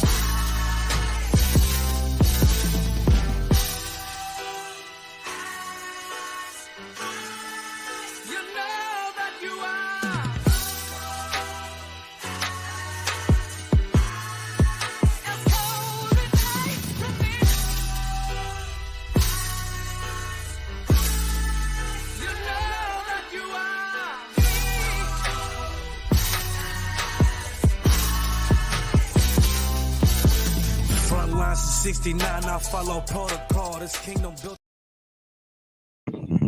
All right, Shalom, we're back on the ends, man. So luck ya. Brothers is going over how rough brothers in the States got it, man. That's Damn. right. 100 bags, man, on child support. So luck ya, man. Even if you gave your whole wage and lived at your mom's for the month, man, that would take you, what, 5 years to... Nah, hold on. That means man makes about 15 bags a year. Yeah, that's a good 6-7 years. Lucky, man. Yo, which means you ain't getting no new clothes, no new trainers. You can't have a vehicle, nothing. You just have to imagine that you're working 40 hours a week to give up everything, man, to some woman. Oh gosh, listen, man, be careful who you have a baby with, man, because you could be 100 grand in debt. And trust me, man, prevention's better than cure, man. Listen, man, you want to be sitting on this side where a man can just be like, woo, and be glad it's not you, man. Trust me, 100. Imagine that, all that debt for what? 5 minutes of fun? Well, I'll give you the benefit of that. 10 minutes. I'll give you the benefit of the doubt. 10 minutes of fun. I'll give you the benefit of the doubt. 15 on a good day, and you 100 grand in debt. When you do the maths, it's not worth it. You don't add up. It's not. At the top of that, listen, if I give my child 100 grand, yeah, I want my child to have 100 grand. Right. I want to see him in a mansion or doing stuff that people with 100 grand do. You better have a Mercedes, man. How am I giving him 100 grand and the government taking most of it, man? Right. It's lucky, man. Why am the devil, man? It's lucky. If I may. So anyway, we gotta get into the side, man. It's lucky's waste, man. I can't bet. We're gonna play it once. We're gonna play it twice. So this is side man is known for sticking up for women, man. You know what I mean? The way you actually think women need sticking up for, man. Listen, women are fine, man. They're good, man. He needs to sympathize for men. We're the ones that got it hard, man. So lucky. All he does is just defend women. And listen, the side man think by doing this is gonna get the draws. Exactly. You're not gonna get it, man. You're not gonna get it, man. You know where you're going? You're not going in the bedroom, you're going in the friend zone, man. You're going straight into the friend zone, man. Anyway, let me play this clown one time, man. So lucky, man. Pointing out relationship dynamics, patriarchy breeds misogyny, which is a prejudice against women. We call them emotional, which I've recently come to realize is just waffle. Men are so emotional, bro. Like, we just manifest it in ways that we deem to be manly, which is just misogyny within itself. If a next man steps on your shoes and you're willing to fight him over it, you're an emotional wreck with the maturity of a tadpole, but I digress. You explain to me how, in a world of patriarchy, we are surprised men cheat at an alarming rate. Babes, it's not just you that he didn't respect in your relationship. We don't respect women, period, point blank, not as equals. Man, them check your soul. Let me tell you something. General Mohammed last night, he spoke about this. What's that guy in America's name who had an affair on his wife? Derrick Jackson. And what he said was heavy. He doesn't believe what comes out of his mouth. He doesn't believe that, man. He's saying that to get your wife, man. He's saying what needs to be said so that he can have sex with your wife. And this is what Waste Man's doing right here, man. He don't believe all that nonsense. He wants your woman too, man. Your dumb woman that's listening to him, believing him. He's so right. It's true, man. Men are really the emotional ones. We've been doing women bad for long. He's saying that just to have sex with your woman, man. He don't believe that nonsense, man. But yeah. It's lucky, sir. If I played it into this, I gotta get him off my screen, man. So lucky, sir. You know it to be true. You may love the women in your life, but do you see them as equal? Most men talk about their girl like she's an accessory, like they're a Rolex. There's sentiment there, definitely, but the treatment is governed by the hierarchy. Men are not trying to impress women. They are trying to impress manhood, not men, manhood, the idea of what being a man is. I don't impress girls to impress girls. I impress girls to impress myself and tell myself, yeah, you're a man because you get bare gal. And now I'm trapped in this relationship and I can't feed that ego. I can't do the things that makes a man feel like a man. This is all subconscious a lot of the times, but it's happening. A man in a relationship is a tamed lion watching his friends roar all over the place while he meows in his household. As a whole, I believe until more men acknowledge patriarchy, not the word or the dictionary definition, but that innate feeling that makes him value his feelings and wants and desires above women and tries to create a fairer mind, you will continue to see these things, because rarely will a being be beholden to someone they deem lesser than themselves. Oh God! Can you ask? All right, with the audience online, please, I need you to be honest with me. Did anyone understand anything that came out of his mouth? Honestly, if you did, then maybe you understand it better than me. But did anybody truly understand what he said right there? Like I said, the nigga talk shit, man. So lucky. Where's he living, man? But he's saying how this world is run by men and women are so hard done by, and we're so mean. Oh, shut up, man. Where you living, man? Don't you know in America a woman can put a man on child support for 100 bags and get him locked up? What world you living in, man? It's lucky in this world. What if a man breaks up with his wife? She gets the house. Did this nigga not see what happened to Dr. Dre? Dr. Dre is one of the best producers in the world, man. From Compton, from having zero to how much billions in his bank, man. And guess what? His wife wants 10 million a month. When this bitch can't even beatbox, man. I didn't see her on no drum machine. I didn't see her in the studio. And the judge almost gave her, man. So luck, yeah. It's only because Dre had some of the best lawyers why she couldn't get it, man. You show me where the woman's oppressed and down, man. This woman's taking money that she didn't earn, man. Oh, suck. And if I can add on to that as well, he also fell ill because of that as well. He was fighting the case so much that he had to get rushed to hospital. That's how much it got Dr. Dre down as well. Come on, man. Where's he living, man? So like last week he put up one about, what's her name? Sarah Everard. He goes, oh, it's like walking on the up block. He goes, it's like walking on the up block. The sad thing is for you women, the up block's the whole earth. Like, shut up, man. Oh God, man, behave yourself, man. I'm sick of this shit right now, man. Honestly, man. Listen, you're not gonna get the draws, man. So lucky, man. You're gonna get in the friend zone. By doing that, don't think the woman's gonna say, "Oh, it's so nice." Listen, she got your wife is gonna cheat on you with a man that treats her like the same men that you speak against, man. Sorry, man. Stop it, man. Oh, it's awful, man. Every time I see him, I just cringe, man. Oh, so lucky, man. He can't come in here. No, I don't care. He can't come in this school, man. I don't care if he changes, but he have to make 2-3 Passovers, man. He's on clean for 7 Passovers, man. He can't come in here, man. Do you know a woman can say that a woman can put you on child support and you ain't even the dad, man? And it's up to you to prove that you ain't the dad. Up to you, not her. They go, yeah, well, you gotta prove it, man. A woman can put you on child support and say, listen, he ain't paid child support since child was born. And it's up to you to prove that you have. Up to you. So you show me where these women are hard done by, please. I need to see this, man. The woman, you go to court, the woman gets the kids, man. The woman gets the house, man. A woman can call 999 and say that you beat her, man. You show me where she's hard done by. You said that men treat women like they're an accessory, man. Did it not see the interview with, what's her name, Sweetie the other day? Is that her name? So I can remember what's it? Sweetie, man. She goes, well, I want a 6-figure nigga, man. And she goes, so what if you don't have 6 figures? She goes, well, you better come back when you got 6 figures, man. That sounds like an accessory, man. That sounds like an accessory to me, man. Why don't he talking about this? You know what? You're like, he's a bitch nigga, man. It's like he's a waste, man. But Salakia, he ain't talking about this. He acts like he talks about what's right and what's wrong in the community, but you're not talking about this, man. You know what? You're probably raised by your mom. You're effeminate, and you think by doing this you're gonna score points with women. You're not, man. Salakia, man. Be a man, man. Salakia. Oh, so yeah.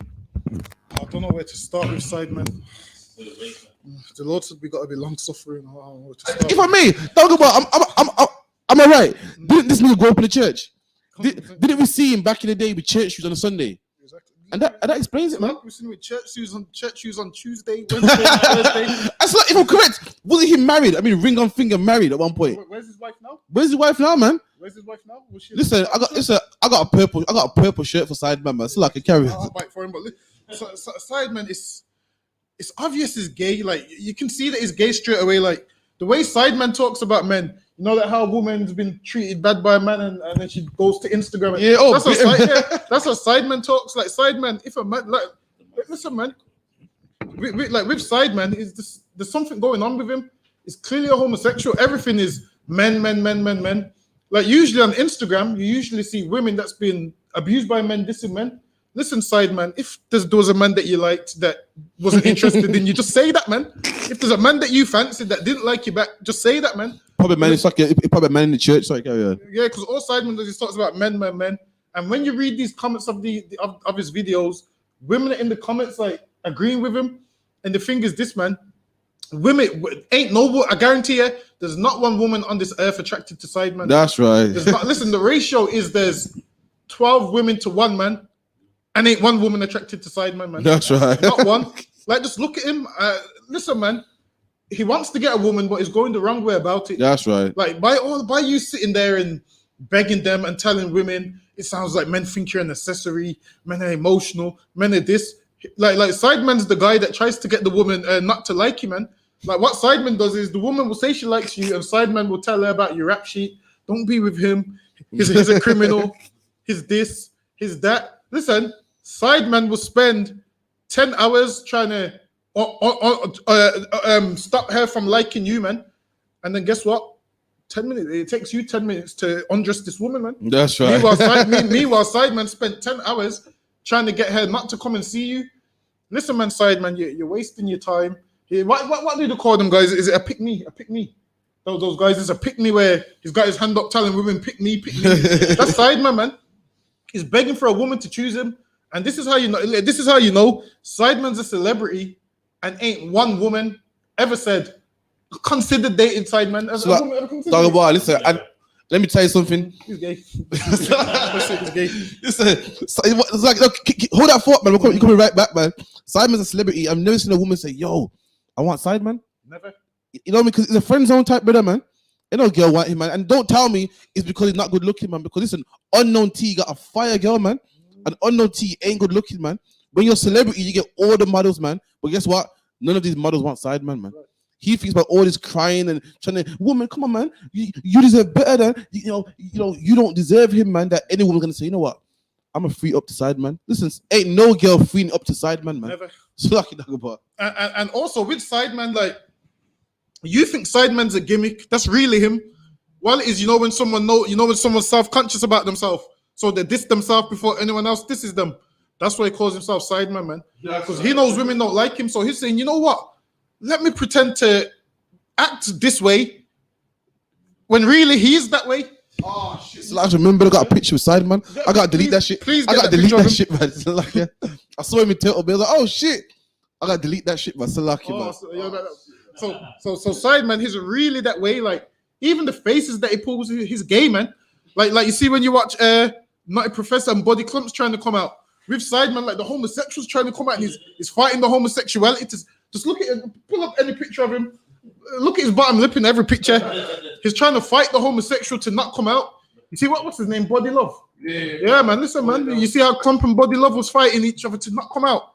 Sideman's fighting that homosexual. No. Sideman's fighting the sexuality to not come out, man. He's fighting it like Clump was fighting Body Love. And then this is why he talks about, like, he speaks down on men so much, man. Like, you'd think that a man's broke his heart or something, man. Like, listen, like people like that saying that people like to say, if someone's broke your heart, just say that. Listen, man, just say that, man. Look at him. You're telling me this is look at him. And the Sideman, this is why no women don't like you, man. No women don't like you because you're soft, you're effeminate, you're gay. And everything about you is just wrong, man. You don't look the part either, man. No wonder women don't like you, man. You can't do like that. So listen, I have to. Listen, Sideman, you don't look the part either, man. The Bible says you know them by their countenance, man. We can see your countenance, man. That you're clearly gay, man. That's what we can see. Look, pull up one more picture of him. You can't do the man something. You can't do the man wicked like that, man. I'm sick of this guy, to be fair. let's deal with him once and for all. Nah, man.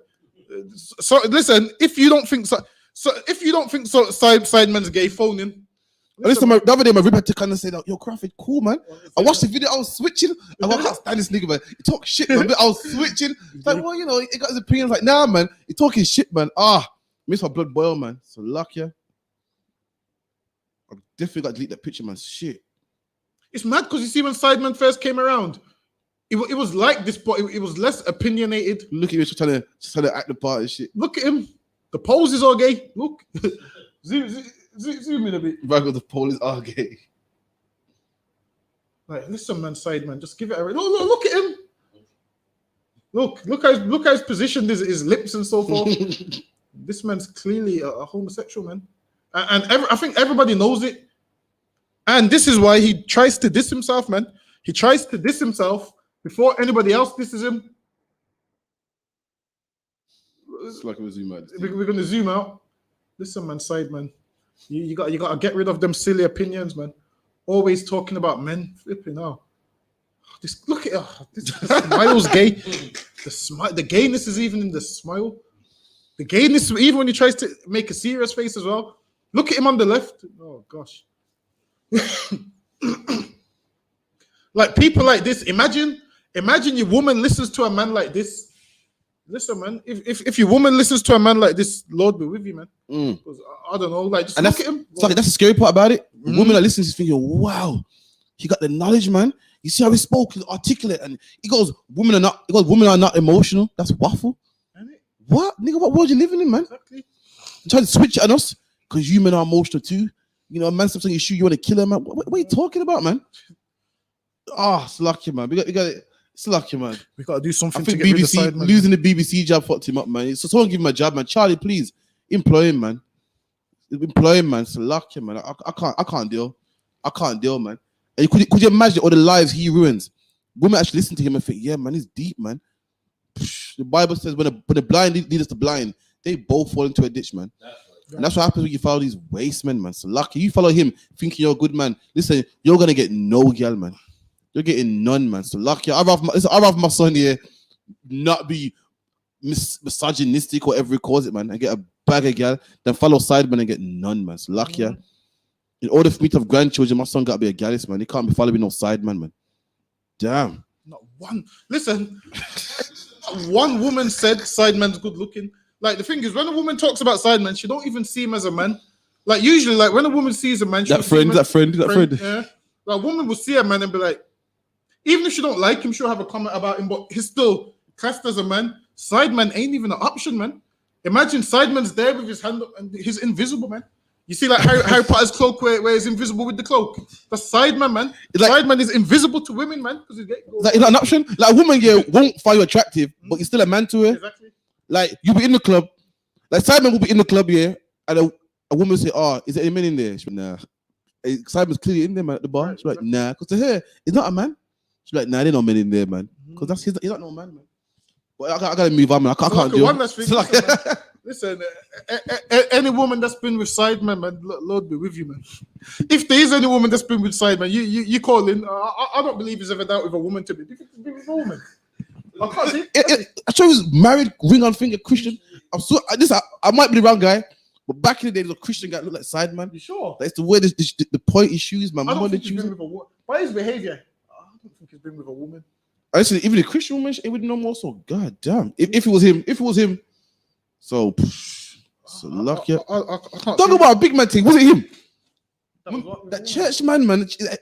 He had the Bible under his hand, suit and tie, man. Was that? I swear that was Sideman, man.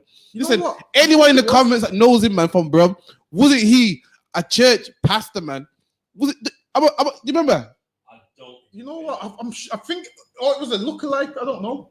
I went Oakland one time, man. I think it was. Was it him? I swear it was, man. Anyway, someone in the chat, man. Someone must know him in the chat from Brum, man. I swear he's a vicar, man.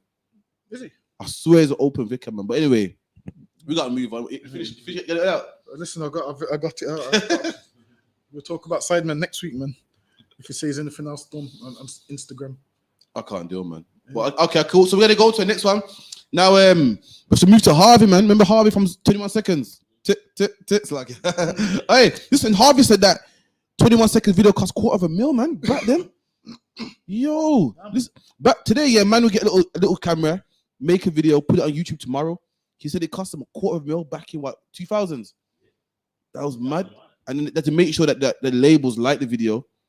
And that was back then, man. I thought that was deep when I heard that, man. But anyway, Harvey got on a podcast with Pound Sterling, and this is what Harvey said about his life in Soul Solid Crew. My life, yeah, avoiding my own culture. Do you know how terrible that sounds? Like, I'd be like in the early stages when all the hate and the violence started, I'd be like, bruv, if black people's around, bruv, I don't feel comfortable. My own people, bro. We are not meant to say them type of things. I hear you. Because I go into a place, now I got to watch. Is man watching my watch? Is man watching my chains at that stage of my life? But when I'm sitting around white man, Jews, they're not worrying about these type of things. I hear you. They're uplifting you at that time. I hear you, man. So my paranoia was like, why am I wary of my own people? You know, right? Yeah. You lot went first. Yeah. Like, no one did it before them. As far as I know, others will say no, but we was doing this and we was doing that. I know there was, but as far as going mainstream, man, them from estates and road and this that, you lot went first. So it's all eyes on you. 100%. Like, I know the pressure. I can just picture the pressure because everybody knows. Everybody knows the newspapers, the this, that, the other. So it's mad pressure on you. So when I'm hearing what's going on, I'm like, yeah, I get it. You know, Pounds, man, you relate because you're a man of the world, brother. And you've lived it yourself. Exactly. So I know how. And you come from good stock, and that's what I used to say. Like, I'm spending most of my life, avoiding my own culture. Look at that, man. Harvey said he spent most of his life avoiding black people, so that black people, you know, are his worst enemy, and when it chills with white people and Jewish people, that they treat him better, man. That's what you're saying, which is true. In an individual state, man. Individually, it seems to Harvey that black people are his own enemy. Because why? They're watching his Rolex. They're watching his money. You know what I mean? They're grilling him and so forth, man. So he sees black people as an enemy. But the white man, nah, man, it's cool, man. Because he don't watch my watch. He don't watch my chain. He watching my money. And that's, you know, that is selfishness right there, man. That is selfishness right there. He's thinking about himself while he's looking at himself and saying, white people love me. Guess what? White people hate your whole race, man. You're saying that you feel comfortable around white people. Because why? Ain't no white man harming me. Black people are harming me. Ain't no white man trying to rob me. Black people are trying to harm me. Guess what? The white man deported all the women's generation, man. But I thought the white man with the problem. He clearly is. It was the white. While you're thinking on you're thinking about a little Rolex watch, man, that costs a couple $100,000. The white man spends millions to deport black people, man. When you deport somebody, you got to put them in the detention center. You put them in the detention center, and guess what? You got to pay to put them in that detention center. You got to pay for the prison guards that work in that detention center. You got to put them on planes. You got to pay for the plane, the petrol, the pilot. And the white man spends billions to send black people home, man. He does it, man. David Cameron said that what? He will spend money to put black people in prison, but he won't give them reparations, man. But I thought the white man wasn't the problem. Right. I thought my problem was my only people, man. My own people, they're the problem. See, you're thinking small, man. You're thinking about your Rolex watch and you can't walk to the shop and a man looking on you funny. Let me tell you something. A man looking on you funny got nothing on what David Cameron had in store for black people. That's right. A man looking at you and kissing, look at this, man. Look at this guy here. Man got nothing on what Preeti Patel got in store for you and your people, man. A man looking at you for, yo, what, man? Don't look at me, man. That's nothing compared to what David Cameron had in store for black people, man. So listen, I got to disagree, Harvey, man. So Lakia, you're thinking too small, man. You're worried about yourself. The problem is too much black people are selfish, man. That's the problem. Because the white man don't bother them, they're the white man in the problem. And we must forget about slavery. We must forget about the punishment of white people. Why? When we go to camp, what do they all say? But look, this is my white friend right here, man. So because this is your white friend, that means we must forget about slavery. We must forget about all the atrocities, all the crimes done by white people. You are selfish, man. Because the white people are good to you, you feel that we must forget about everything that was wrong, that was wrongfully done to black people because you got a white brethren, man. Because you lie down with a white girl at night, man. Because a white man says hello to you and don't try to rob you, I must forget about slavery. He's going to slavery, man. So luck ya. I must forget about all the women's generation that got dipped in that by the hands of the white man. We must let that go, because when you sit around the white man, he makes you feel comfortable. Nah, man, we become too selfish, man. So luck, yeah. And that's why the Lord said they're going to recompense the anger according to his anger. Because leave it to our anger, we won't do it, man. That's right. There'll be niggas like Harvey saying, yeah, but, you know, my problem's with my own people. My own people are the problem. The white man's cool to me. Listen, you know, my auntie's white, my uncle married a white woman. They're cool to me. They may be, man. They may be, but it's crimes that white people have done to black people, and they've gone unpaid for, man. But it's like, is it? Now, not also, just to add on to that, you know, what he doesn't get is that he's been robbed by them as well, man. That's right. Remember this? You know what I mean? I know some of you online are young, but with him and the group that he was in, at that time, you know what I mean? When it came to songs from the UK, they was very rare. He done something in a time where, you know what I mean, it never happened. And listen, they made millions. And let me tell you something, not one of them even have a million. So it means that white people robbed them, man. That's right. You're talking about the black people watching my watch. Let me tell you something. His record label robbed him, man. That's right. And there was all white Jewish people, the same people that you love so much, man. They robbed your money, man. You ain't got a million. You know what I mean? He hasn't got one. And believe me, they made millions, man. They sold CDs. I know in this day and age, CDs don't exist no more. But you know what I mean? In a time when CDs was out, they sold millions all over the UK, man. That's like I said, what happened to Westlife, man? I thought so. Sonic had a little beef with Westlife, man. It's quick to forget about that, man. He didn't mention that, yeah, we're on stage and we Westlife, one of them boy bands. One of them, yeah. Try starting us. He didn't mention that, man. Quick to forget what the white man does. What about the record companies that rob black people? You gonna tell me no record company ain't took no percentages off you guys, man? But that black man, you can't forget about that, man. That's the worst crime in the world, man. Look at my watch. Look at me, funny. And to add on that, it was a white man that used to cancel all of their concerts, man. That's right. You remember back in the day when they thought this music influences gang crime and the violence. And anytime they was about to do a concert, the MI5 was shut it down, man. So they hated you too, man. How come in this interview you don't mention what they did? That's like, if I may, another thing, say hit the nail on the head. I'm sick of these brothers, man, shitting on black people. When you're rich because of black people, man. White people don't buy your music, man. White people don't know about haters. White people don't sing this, don't talk the slang that we speak. So when you're making your music, who are you relating to, man? You're relating to us. We bought them records and we put you up there. How is it I'm making you rich so you can turn up your nose at me? I bought your CD, man, to make you rich, man. And now you're talking about, yeah, I can't too be around black people, you know. Sorry. I don't too like black people. Hold on, I'm the reason why you're rich, man. And if I can add on to that, you know, it's just ironic how you showed this interview.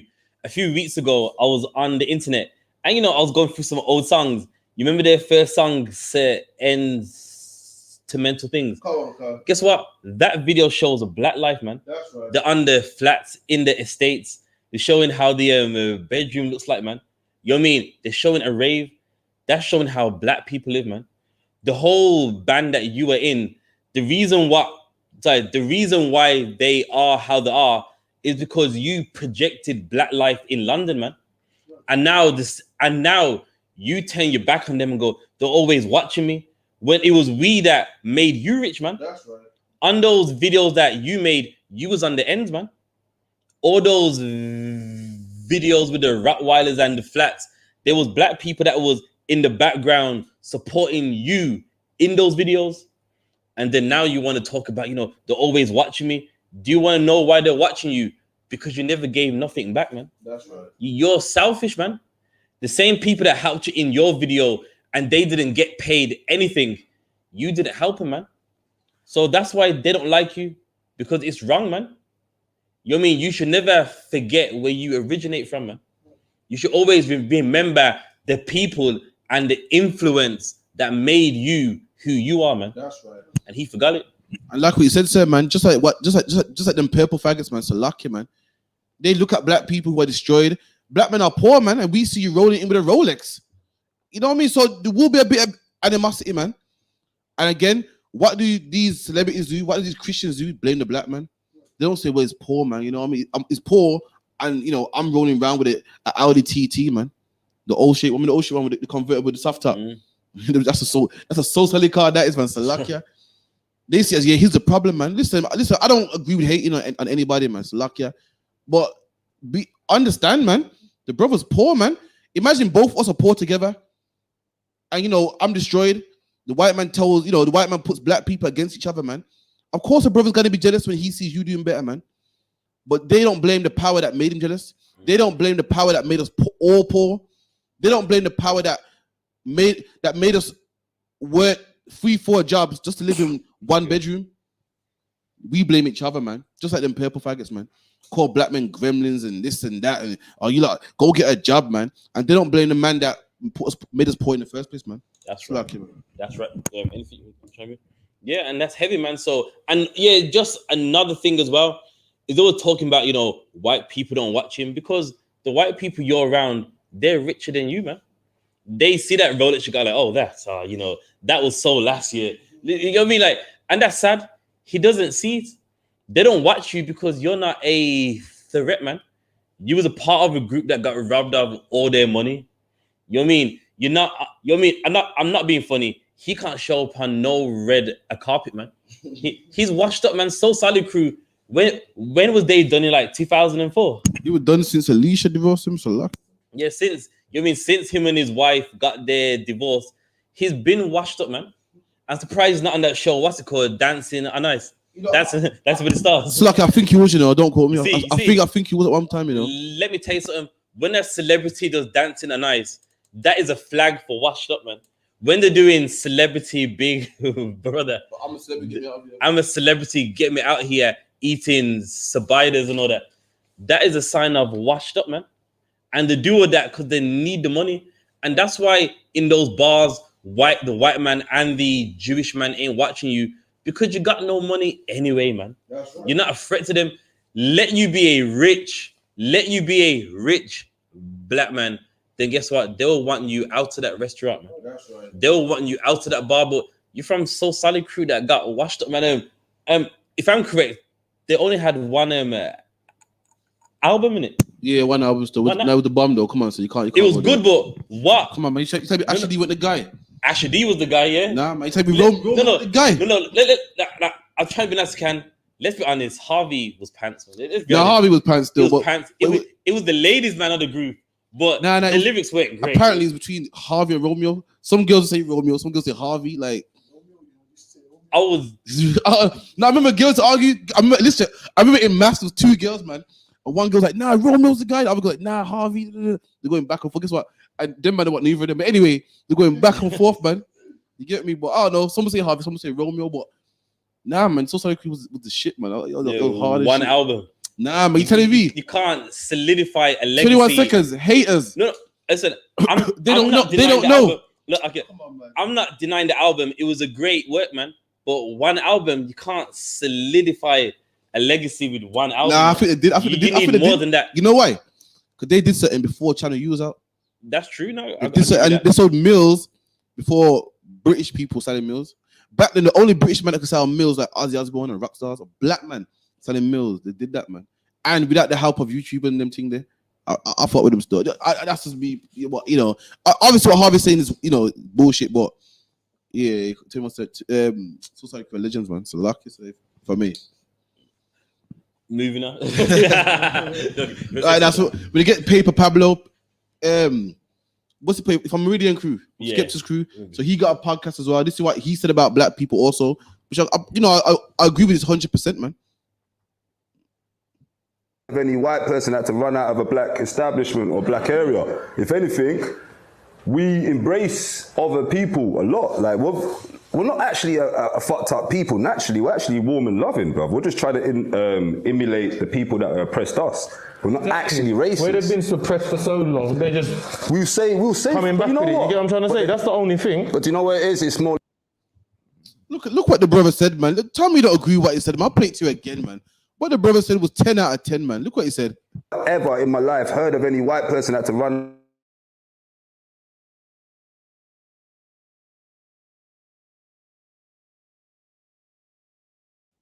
people naturally, we're actually warm and loving, bruv. We're just trying to emulate the people that oppressed us. We're not actually racist. Where they've been suppressed for so long, they're just we'll say coming back you know with it. You what? get what I'm trying to say? That's the only thing. But do you know what it is? It's more. You know what? Let's give him a hand, man. Come on, man. What he said was on point, man. You know, one thing what society likes to do is make out like we're just naturally evil, man. Inside us, we're bad. And listen, that is a lie, man. That's right. Black people have been made this way through oppression, man. And what's that scripture in Exodus about for the pain and anguish? That's why we was upset. But anyway, in the book of Exodus, there's a verse which says the same thing. Because of the affliction we was in, that's why we was the way we was, man. We're not like that naturally. And as I said, you know what I mean, a white man doesn't run from us, but we run from them, man. That's right. You go to a white, where's some white communities like Spark Hill or some crap like that. You mean you go there and listen, a white family will run you out, man. That's right. They will run you out till you gotta run to the nearest bus stop, man. And then you hope that the bus is there so that they don't find you, man. That happens, but we don't do it to them. Why? Because naturally we are people that show love, man. That's right. Naturally. And how you see us now, we're not like that naturally. We're like that by force, man. We're like that because of the oppression we are in. So absolutely, man. He's right. I like what the brother said, man. The brother said that black people are loving, and they see black people are gremlins. Listen, black people are loving, man. Let me tell you something. White people put black people in chains, man. Made us cotton, man. We came to England and called us wogs and said, go back home, and gave us low-paid jobs and put us in 10 of us in one room, man. And you know what black people say in 2021? But they ain't all bad. Some good white people out there, man. That's how loving black people are, man. That's how loving they are, man. And guess what? Meanwhile, when you do something to the white man, he ain't forgiven. George Bush was not forgiven to the Taliban. You know what I mean? Tony Blair wasn't forgiven when the 7/7 bombings happened, man. They ain't forgiven, but black people are so loving and forgiving. How dare you call us animals, man? How dare you call us gremlins, man? When the Wimbush came here and you was calling us gollywogs, man. Black people was in Liverpool, it's a fact, in Liverpool getting called gollywogs, man. And guess what the black man wanted to do? Just go to your church, man. Just have sex with your woman. Listen, you wanted to fight in your army? That's how loving we are, man. There's a comedian called White Yardie, man. White Yardie is a British man born in England. And when he was young, like a couple months old, his parents brought him to Jamaica till he was about 18 years old, man. And there's a podcast where he's telling his story. And they said, so what was life like as a white man in Jamaica? He said it was beautiful, man. White Yardie said he didn't know what racism was until he came to England, man. You know why? Because when you're in our country, we treat you nice, man. We treat you all fair, man. Listen, when the UPK on the streets, what the black people say, oh, you're not a racist, man. Had it been the other way around, you wouldn't have to tell a white man that. You wouldn't have to tell a white man, listen, they not all of them are bad. George Bush didn't say, did George Bush say, well, there's some good Taliban? Did George Bush say, well, not all Iraqis are bad? George Bush declared something called war on terrorism, and he killed every Afghanistan he could see, man. Every Middle Eastern he could see, he dropped bombs on, man. But meanwhile, black people, we're the ones with no heart. We're the wicked ones. If you ask me, we're more loving than you. We're more loving than you, man. The so-called Jewish man, to this day, won't buy a German car. Because of the Holocaust and how they treat these people, he won't buy a German car. He won't forget anything. But what the black people say, put it in the past, man. Slavery, that was a few white people that was wicked, man. That's how loving black people are, man. And Paper Pabs is right, man. He is right, man. You show me any history where black people has killed white people by the tons of thousands. Never, man. Never. Instead, we join your church. Instead, we join your RAF, Royal Air Force, man. We do what Chris Eubanks does and, get knighted and fight for this country and play in the Olympics for this country, man. That's what we do. When every other race don't do what we do, man. We're the peaceful ones. They look at us like something's wrong with us. The Ethiopians fought against Italy. Fought against Italy and said that we would not cut our hair until we kill the Italians, man. Did black people do that? Nah, man. In fact, we love our oppressors, man. Listen, you go out there and treat an oppressor bad. A black man's gonna come and save you, man. It's a luck, yeah. Who was there at camp when we get a boot kiss, man? And who was telling the white man to stand up? Black woman was, man. Because she's so loving. Even though he was wrong, even though his people's wicked, even though his people are people in change, she can't bear to see a man on his knees, man. That's how loving black people are, man. We're a loving set of people, man. But leave it to them. They'll say we're gremlins. They'll say we're animals. We're only animals to each other, man. Yeah. To you, we love you, man. We worship your God, even though nothing like us. You told us that we were slaves, and we said, okay, we'll be slaves then. We go to your church. What time on Sunday tomorrow? That's how loving black people are, man. Still out there. Now, and just to add on to that, you know, we show love a lot, man. Like, I'll give you an example. In the 1960s, you know, in the UK, a black man could not rave in a white nightclub, man. And we had a party in the house. And let me tell you something, the same whites that wouldn't allow us in the nightclubs, we allowed them into the house parties. That's man. right. You know what I mean? Imagine this. They banned you from theirs and they came to yours, man. That's right. Do you know how ridiculous that sounds? You mean your race bans me and you can just freely walk in mine, man, and dance and had a good time. And let me tell you something, those white people never got robbed, man.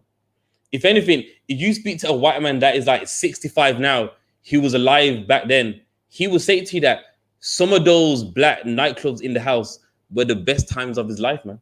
Right. And you know what I mean? Why? Because we are loving people, even when sometimes we should not be, man. Right. And it hurt me, man. You know what I mean? I was speaking to a white Irish man one time, and he couldn't say Ubin right. He's saying like Shabin. Oh, that's like, what's that? He said, what's that thing you black people have? Shabin. Shabin. Like, what? Shabin. You know what I mean? I was lost. Shubin. And then I go, oh, you mean that? Shubin. Like, yeah, Shubin. He's going, yeah, man. When I was young, you know, I had a few black friends, and they did bring me to some. And he goes, it was some of the best times of my life. Let me tell you something, man.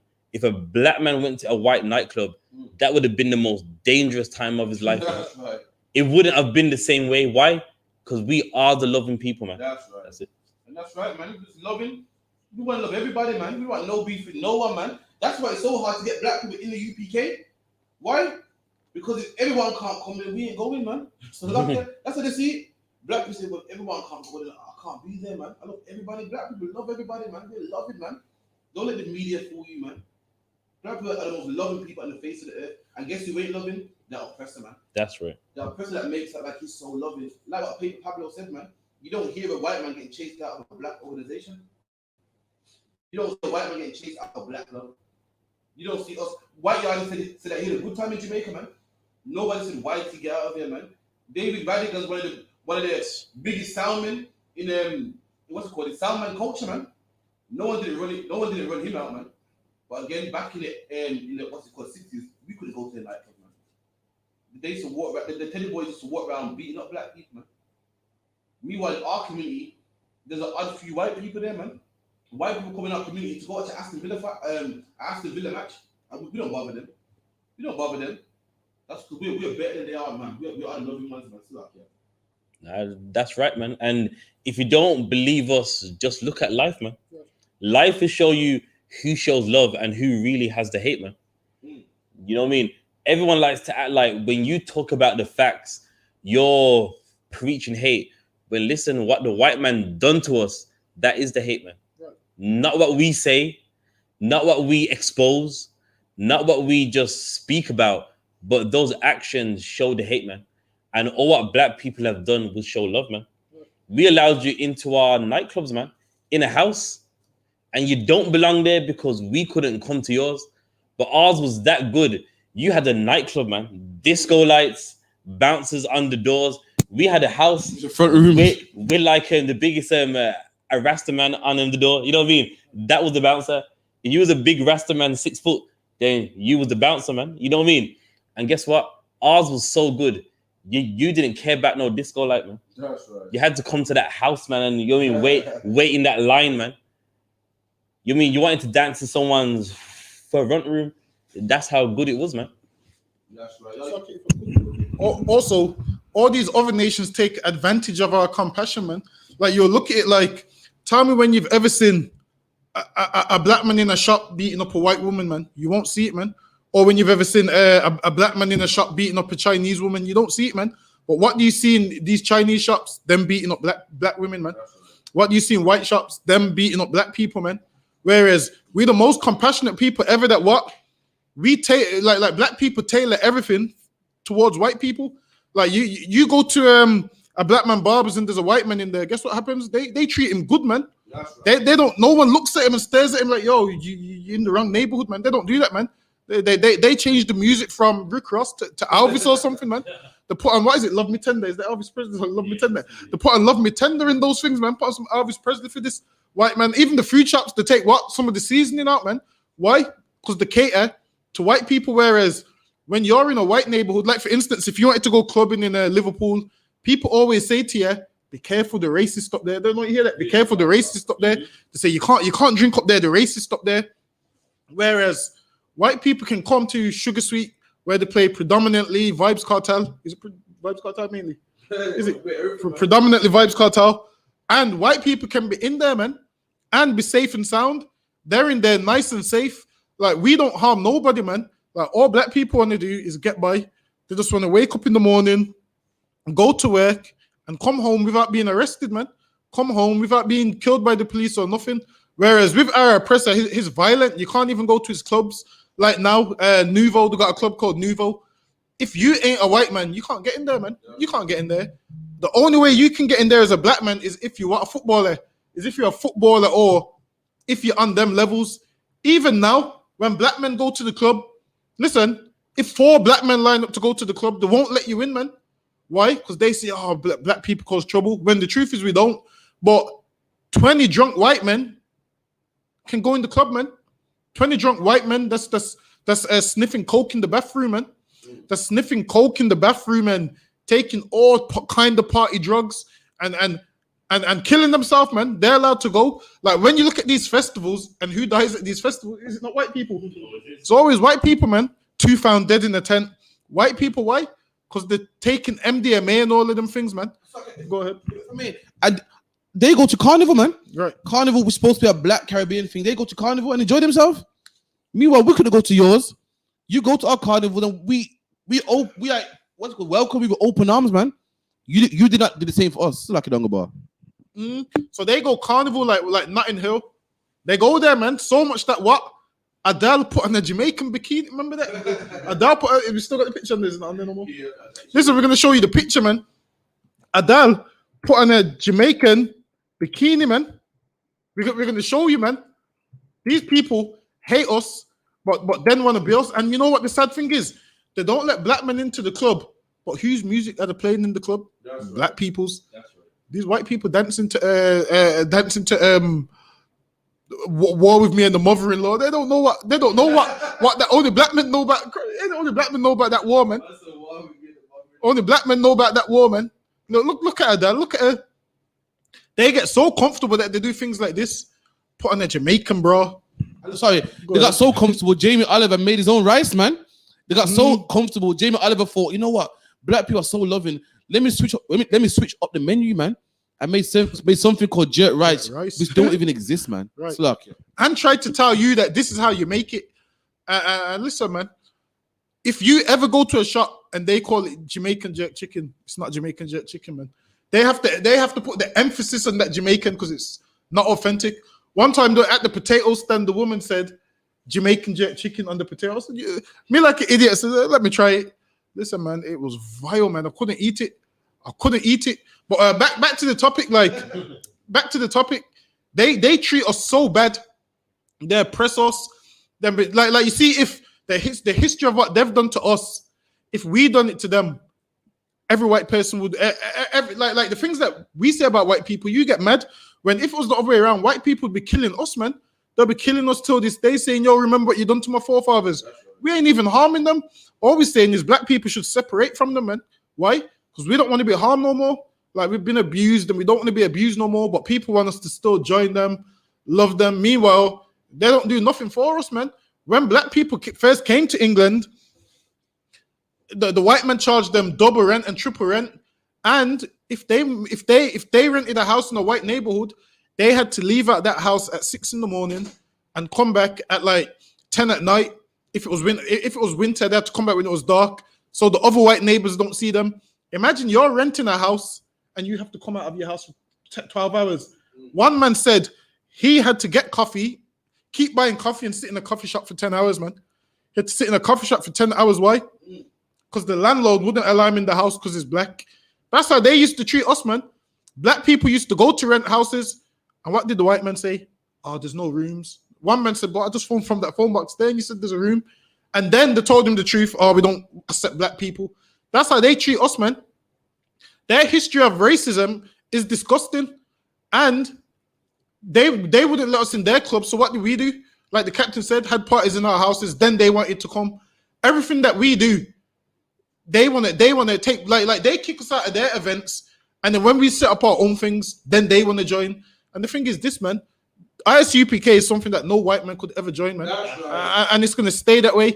Because what will happen is, if you let a white man join this, guess what's going to happen? You're going to log into class to see a white man on the table, man. And that can't happen, man. You're going to see a white man on the table, man. And no, that can't happen in here. But you finish on this one. You want to? That's true, man. So like, that's why I love the I.S.U.P.K, man. It's one thing the white man can't have, man. The white man got everything from us, man. When we started to rap at first, he called it what? Silly music, man. He called it babble. And now he's making money off that, man. He wouldn't let us in his club, so we said, you know what? Fuck him, man. It's lucky. Let's have a shubbing in our front room. He come in there too, man. You know what I mean? They call our women monkeys and apes, and now they want to have sex with our women, man. That's why the UPK is the one thing he can't have, man. So luck, yeah. Right. He can't have, man. You can join some fake Israelite group and have the white man in your pastor if you want to, man. So luck, yeah. It's one thing he can't have, man. Is that it's taking everything else. You know why? Because black people are too loving. We're too accepting, man. We accept everybody into our culture, man. The dancehall queen of Jamaica with a Chinese woman. Why? Because we're just loving, man. We're just loving. Now that sister that got beat up in Jamaica in a Chinese shop, were they loving? No, man. What's that sister in America that got shot by the Chinese woman, man? Latasha Hollins. And she used to go to the shop every day, man. Every day. And the mom said she would, what a couple dollars. The mom goes, there's no way she would have stole that, man. I gave her pocket money and she shot this sister in the head, man. Killed her, man. One shot, man. One shot, man. Over a drink, man. Even if she was stealing it, let her steal it, man. Right. You only shoot someone that's a threat to your life. Shot this black girl dead, and guess where she is? Free. She's free. She ain't locked up. And that's, you know why? We're too loving, man. Right. We're too loving. She come in our neighborhood and we've been supporting her for years, man. We put our kids through college. We pay your light bill and your rent, man. And really, we should do what you do to us and say we ain't buying from them. Right. We should have been racist, but what's the problem? We're too loving, and it came back to bite us, man. You moved into our neighborhood, opened a shop in our neighborhood for years, and black people supported you, man. We supported you. We bought the drinks from you, the cigarettes, the blue slims, and made you rich, man. And then one day you shot one of our daughters, man, young girls, man. And that's what the problem is. You know what I mean? Our arms are too open, man. That's right. So luck, yeah. And that story, when you read that story as well, man, the story is so horrible, man. She was a young girl that was walking out the shop, and this Chinese lady shot her in the back of the head, man.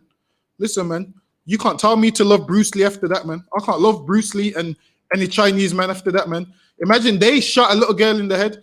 There was one video the other day. Did you see how the Chinese man karate kicked the Chinese woman? Yeah. You see? No, the black woman in her shop. Yeah, give her a leg kick. Yo, nigga pivoted on this. Now I saw him with a headlock. Yeah, and over $3.99 eyelashes, man. Which lets you know they hate you, man. Like they want any excuse to harm you. The Chinese man hates black people, man. But don't worry, man. The day is coming. The day is coming, man, when Jesus Christ is going to return and these nations ain't going to be able to harm you no more, man. Right. No Chinese man is going to be able to treat you like that. And listen, man, if there is any Chinese man that's attacking you in the UK, you just come and let the I.S.U.P.K know, man. You let us know, man. That Chinese shop won't be there tomorrow, man. Them squinty eyes is going to be black eyes, man. We're gonna black them squinty eyes, man. The thing is this, man. Stop going to them Chinese shops because they hate black women, man. Imagine your daughter comes and says a Chinese man kicked her like that. Listen, man, that shop ain't gonna exist no more. That's where the clear one in this though. Nah, that's clear enough. That is. Is that when she got shot? She man playing too graphic on there. Yeah. Oh, I didn't even know the video footage was on there. You see, look, let's see it there. Look, you see it. Mm-hmm. Wait, they're arguing there. And she put the drinks down and goes to work out, innit? Yeah. Yeah. Whoa. See, and that's hatred, man. Obviously, the video is a bit graphic, but you can go on YouTube and see it, man. Get me? You say you got Chinese friends, you let your Chinese friends see that, man. Say I can't hang out with you no more, man, because this could be me next, man. Let them Chinese people know. It's a bit graphic, I can't play it, but I'll put in the link, man. The sister went to walk. She argued with a shop woman over some drink or something. Went to walk out. She blasted her, man. shot a young girl in the side of her head, man. Over a drink, man. That's how they see black people as gorillas, man. You see them as, oh, this is my little, Nicole or Latasha. And they see it as this nigga, man. That's why they kick the girls up, man. That's why in Jamaica, remember the one with Vegas? The beat up young girls, man. Not even young boys, young girls, man. So lucky, man, they're gonna get theirs, man. This is why we ain't supposed to love no other nation, man. We're supposed to listen. If we loved each other and we came together like we're supposed to, that Chinese woman wouldn't be able to get away with that, man. Listen, man. Listen, I'm one of the biggest Tupac fans. What Tupac said in the song, "Tell the lady in the liquor store that she's forgiven. She can come home." I was thinking, huh? Listen, man. She ain't. They're supposed to run out of where was it? LA. Yeah. They're supposed to run her out of LA forever, man. She's supposed to go back to China or wherever she's from and never show her face again, man. That's like if we treated it like that, tons of things couldn't happen to us, man. If we realize, if we stuck together and understood if these other nations harm one of us, they harm all of us, that Chinese woman would never be able to trade again, man. She would never be able to trade again. That Chinese man would think twice before he kicks that black woman. Like, he gave her a good kick. Did you see it? Nigga take his hips into it and that. Did you see it? He take his hips into it and throw her on the floor, man. And the thing is this, man. That lady that he done that to could be your mom, could be your grandma.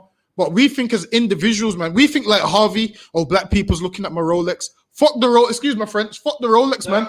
Black people are being abused, man, by Chinese people. And you got this nigga talking about his Rolex. He's talking about his Rolex when black people are being abused by Chinese people, white people, and Arabs, man.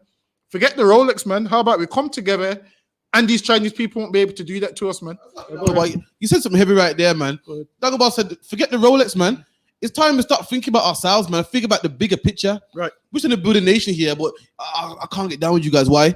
Because the Rolex issue. Fuck the Rolex issue, man. How about you put the Rolex down, we'll forget about the Rolex, and we'll rule the world, man. Exactly. Forget about your white auntie. I can't, but my auntie's white. So what, man? Stop being so selfish, man. How about we forget about your one auntie and let's rule the world, man. Still lucky, man. Popcorn made a video bunning out rapists, man. You know what I mean? So we're going to play that video real quick. Is he trying to diss Egyptian from?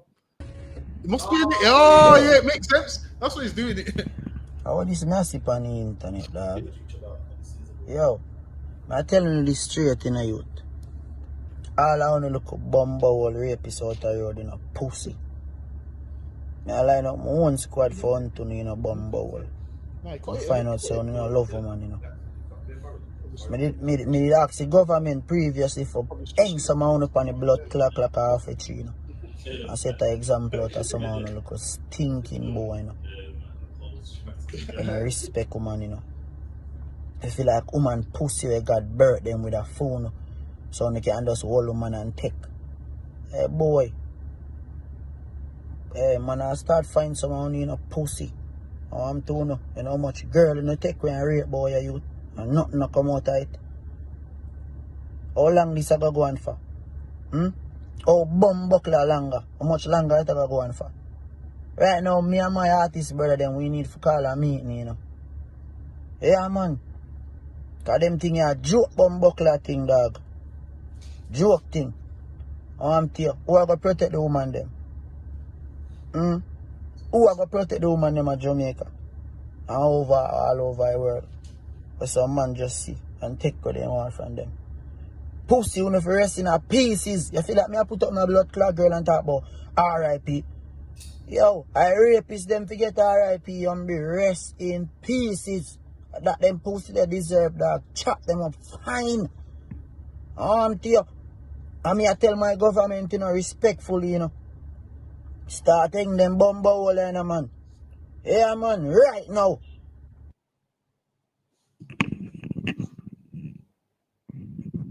So, lucky, so Popcorn's a bit salty because Egyptian kind of grips him up one day, you get me? And it's, Egyptian went to jail for being a rapist. I'm guessing. It seems like he's throwing a bit of shade. So Popcorn's like, listen, we got to start hanging these rapists, man. Me and my artist friend need to have a huddle up, man, and get rid of these rapists, man. We got to rest in pieces, man. You know what I mean? It's true, man. Rapists are disgusting, man. But what Popcorn don't understand is, so does the drug dealer got to rest in peace too, man. And the gunman too, man. And the killer. And the murderer. And the man that smokes weed. And the man that deals weed, man. The problem is we go to the church and we feel that we're more righteous because, see, I smoke weed, but I don't eat pork, though. What's the famous one? Yeah, I smoke weed, but I know homosexual. I know batty, man. Let me tell you something. when Christ come back, he's killing both of them, man. And brothers walk around like they're self-righteous. Yeah, we gotta rape and hang these, man. When Parker, you have sex with the hoes and leave them alone and leave them. You have sex with women and leave them. You have loads of groupies, man. Why don't you deserve to hang? You smoke weed, man. You deserve to hang too, man. I didn't see Parker at no Passovers.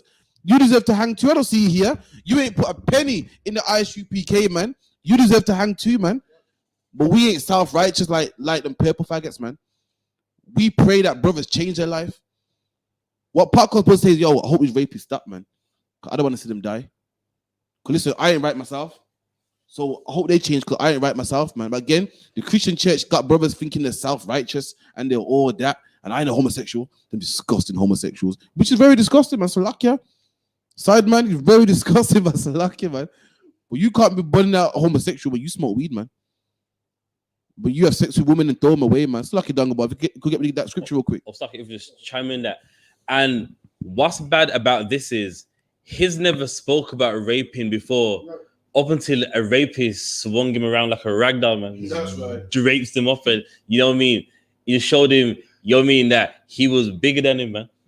So before that incident, raping was never on your mind, man. That's right. Raping was something you never spoke about before. But now that a rapist has offended you, now all of a sudden, these rapists are wrong, man.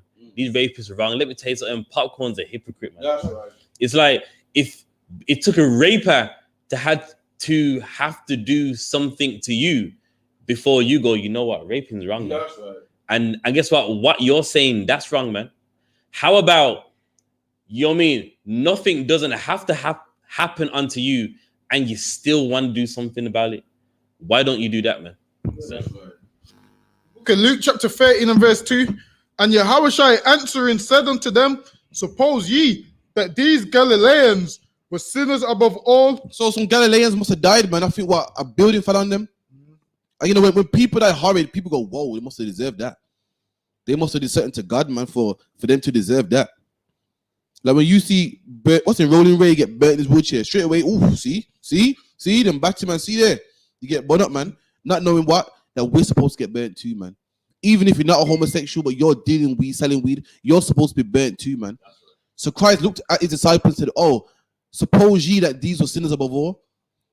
These brothers saw how these brothers died and thought, Christ said, oh, so I'm guessing you think these men are, you know, some super duper sinners, man, because of how they died.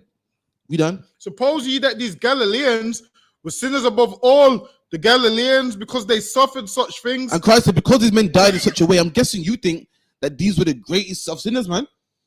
Because see, you just smoke your little weed, but these that look at the died, man. Wow, they must have been faggots, man.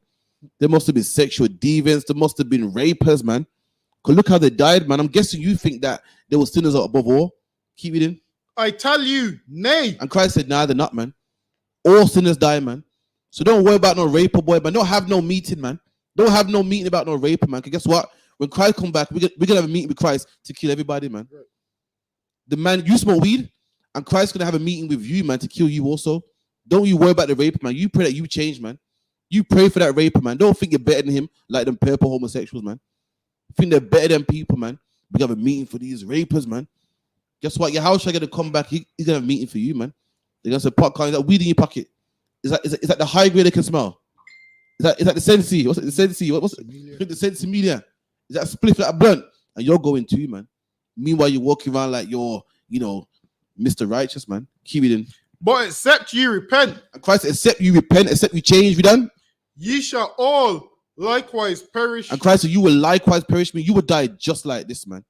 Just like this, man. You with your little dying bag of weed in your pocket, you would die. You would get burnt just like how Rolling Ray got burnt, man. You would go through grievous things just like Rolling Ray, man. It's like it's a. Oh yeah. Nah, and that's heavy because what society likes to do is they like to make it like one sin is more severe than another, and that is a lie, man. In the eyes of the Lord, sin is sin, man. And you know what I mean? The Lord doesn't like none of it, man. Right. So you can talk about, you know, well, the rapers, we do this and that. But like, I mean, I've seen lots of videos with this brother right here, and he loves to get high, man. And you are going to die just like a raper if you don't put that weed down, man. That's right. And that's what he should be saying. Only because in his eyes, raping is wrong, which of course it is wrong. But if in his mind, he thinks weed's right. And guess what? Weed is wrong too, man. So you can't be righteous in your own eyes, man. You can't look at life and think, you know what I mean? Things are only wrong and right. Because that's how you look at it. Because otherwise, you'll be put to death just like that raper.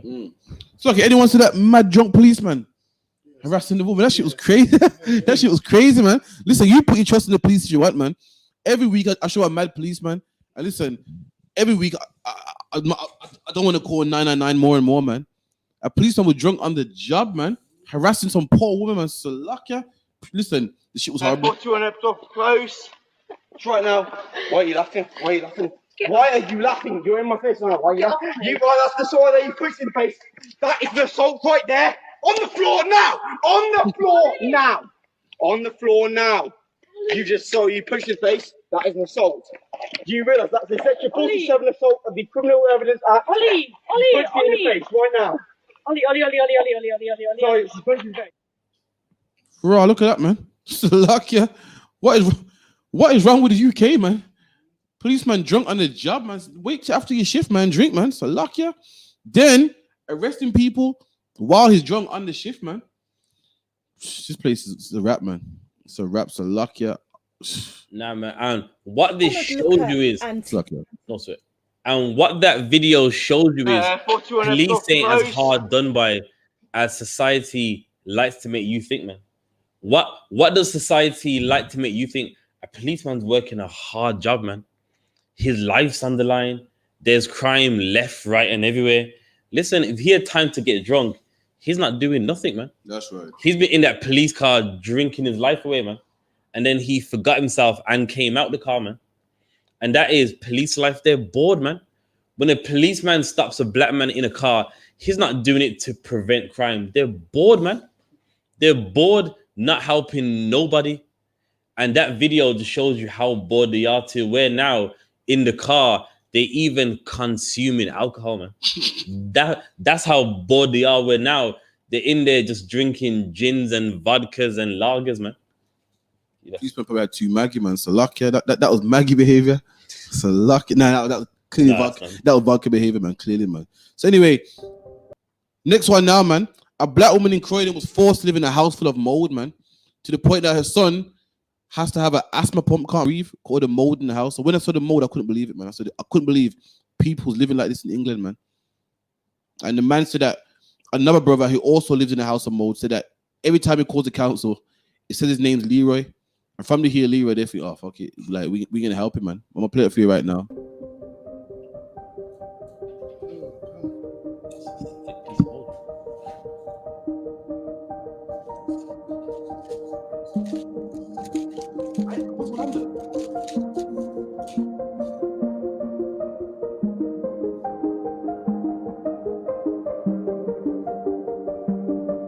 Been constantly like this for about 4 months now. It's like I feel just neglected. I just don't even feel like I'm a human. Like, what is going on?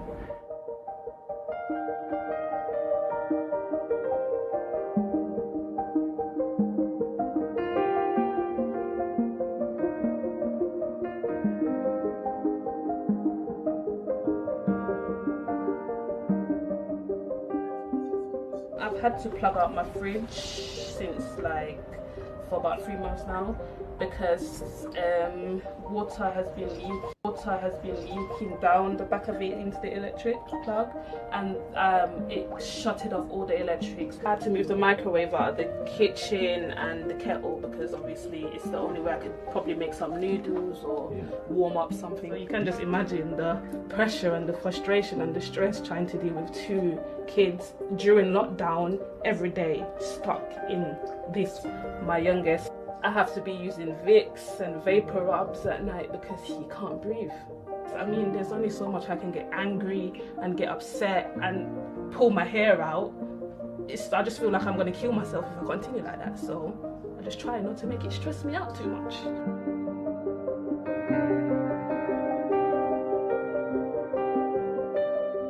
The mold is everywhere. I've had to move the furniture around so that the water doesn't land on the bed. This is all mould.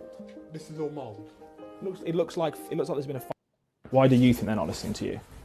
I've got a feeling, because when I used to ring up before, I used to say, Leroy, my name's Leroy McNally. And I've got a feeling that puts them on the off foot, because straight away they say, Leroy, it's a black person, we don't want to deal with this person, blah, blah. I've got a feeling it's something like that. Eventually I started saying, my name's Mr. McNally. I wouldn't say Leroy. And I got a better response. So you got a better response when you didn't use your Christian name? When I didn't use my Christian name. They actually say, oh, Mommy, the house is flooding, and are we going to move? Are they going to fix our house? And they're like, oh, are we going to be homeless? And stuff like that. What do you say to them? I told them the truth. I said, I don't know if anyone's going to fix it, and maybe we will be homeless, because everybody I turn to, no one helps.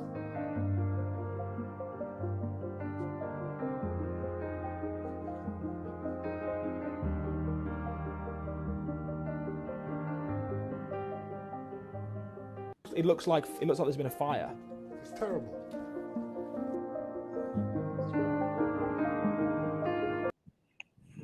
And look at that, man.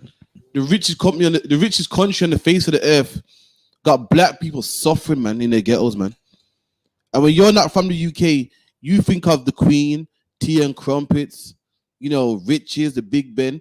Little do you know that in London, tucked away somewhere, has black people suffering, man. One of the richest companies got money to give people on furlough, but can't fix the mold in a black man's apartment, man. And that's how they've been treating black people from the Windrush. Black people in the Windrush live under these same conditions, man. If you're a black man, if you ain't being shot by the police, you're being deported. If you're not being deported, you're being locked up. And if you're not being locked up, you're living in these conditions, man. This is what England has to offer for black people, man. It's lucky, sir. Nah, and that's heavy, man. This is England, man. This is almighty, well, what they like to say. Almighty England, man.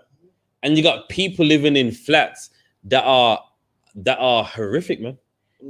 The mold looked like the house was burning down, man. I mean, that is thick mold, man. You inhale that, you are going to die, man. You live in that and you're sleeping at night and you're inhaling that for hours. That is going to be the death of you, man. So, and you go ahead. So for me, I like what Captain said earlier, man. The devil don't give a damn about children, about child maintenance. What did he care about children? He got children breathing in mold, man. The mum said she got to give him inhalers and vapor rubs. Since when do you give a damn about black kids, man? You got them living under these conditions, and I ain't seen you rehouse this woman.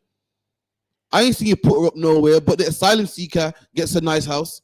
He gets to live in a hotel until they get him on his feet, man. Meanwhile, this is what England got to offer for black people, man. A house full of mold. It's lucky, sir. Now, and what's heavy is there's a show, what's it called? SHALAM Landlords.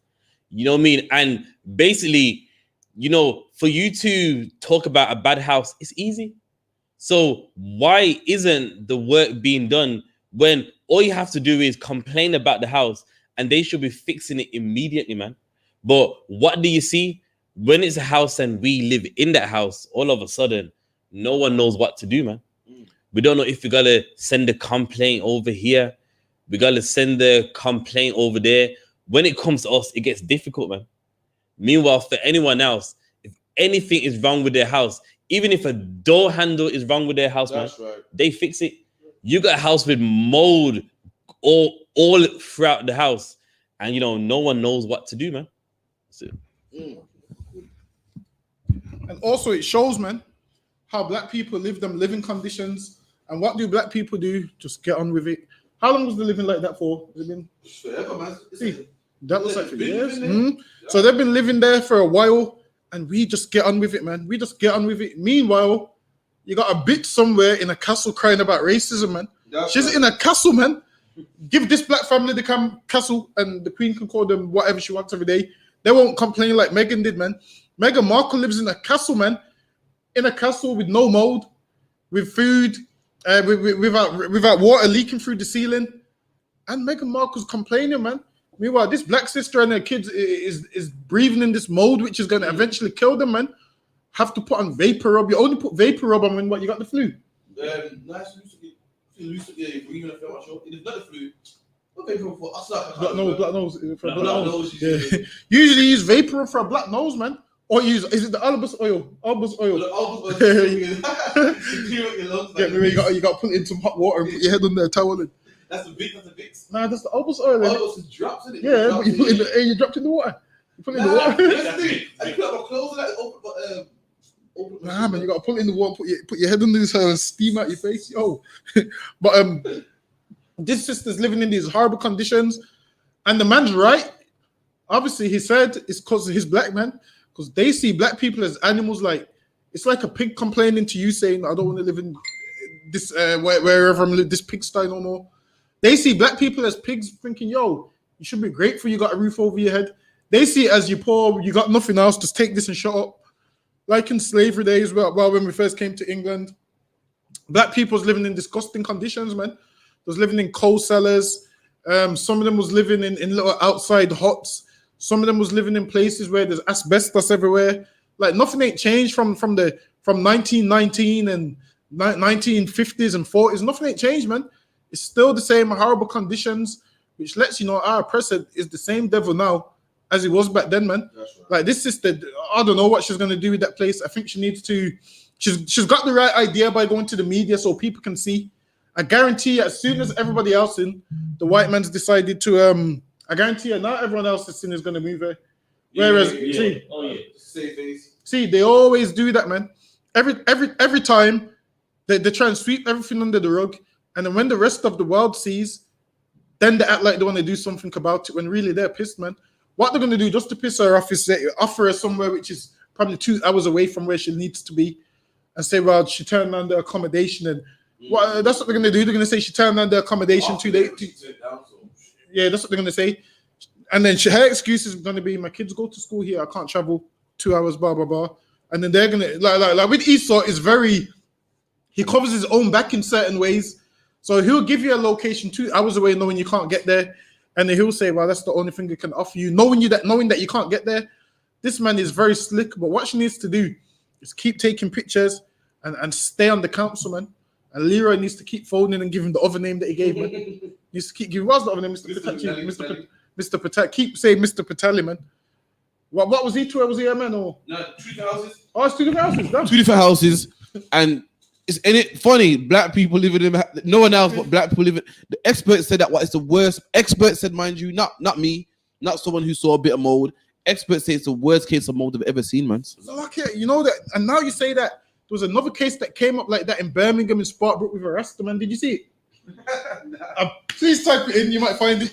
Type in Sparkbrook house, whatever, and it might come up. There's a Rasta man living in that condition where his bath was flooded, man. It goes that they renovated the bathroom, and he goes, they turned the baths around, but they didn't turn the pipes around. So he goes that the water is coming up through his bath. Or type in Birmingham. Type in Birmingham Sparkbrook. What was the word? 14 years living there for. 2 years ago. Yeah, what's his name? Is he arrested? Black one so far. Nah, I don't think this one's good enough. But hold on, let me see if I can find that one because this one was a black man. I gotta find it. I can't remember what his name was. His name was Gregory or something. Real Rasta man named Gregory. I'm gonna find it. Let me see if I can find it. Sorry, let me find it.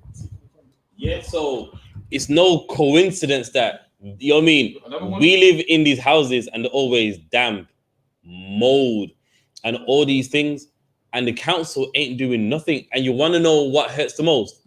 We pay the council, man. What do you think council tax is? You pay the council so that they fix all the problems you have. That's what council tax is for.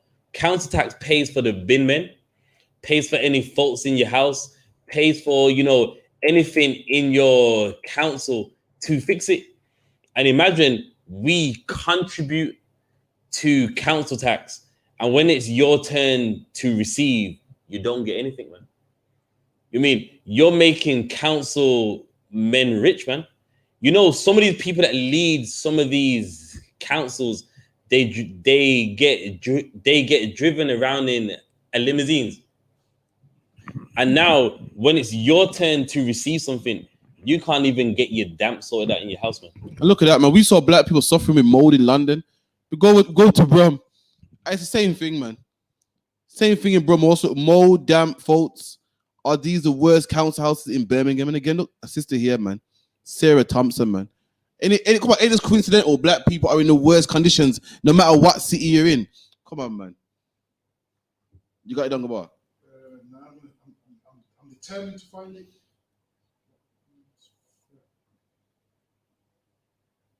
In the meantime, I'll get something else real quick. See if we can find it.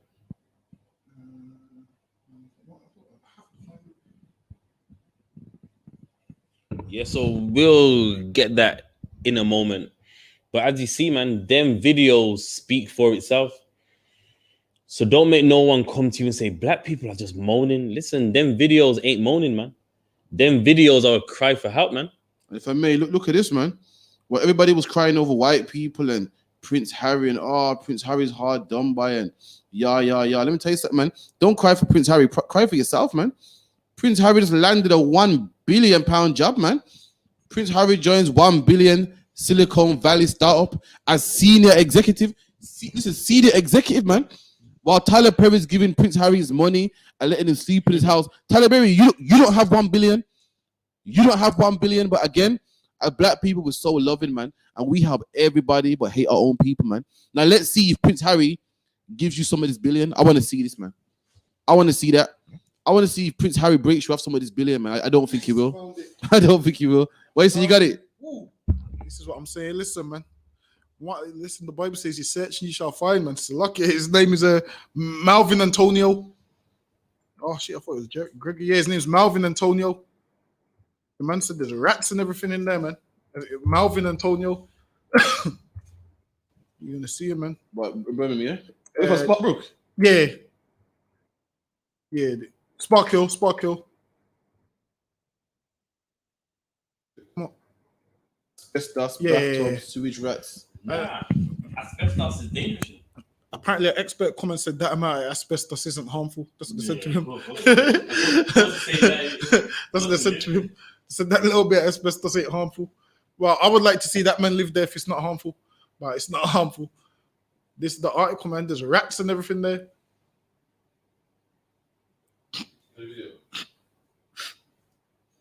There's a video on there.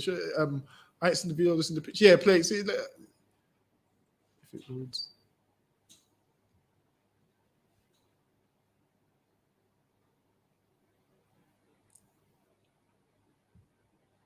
We're trying to play the video. We're going to see if it loads. But this is a brother from, where is it? Sparkhill. Hold on, where is Sparkhill? All these Asian places. Sparkhill and Sparkbrook, the same place? Never been there, man. It's the same place. How far apart is it? Can't be that far, is it? Not far at all.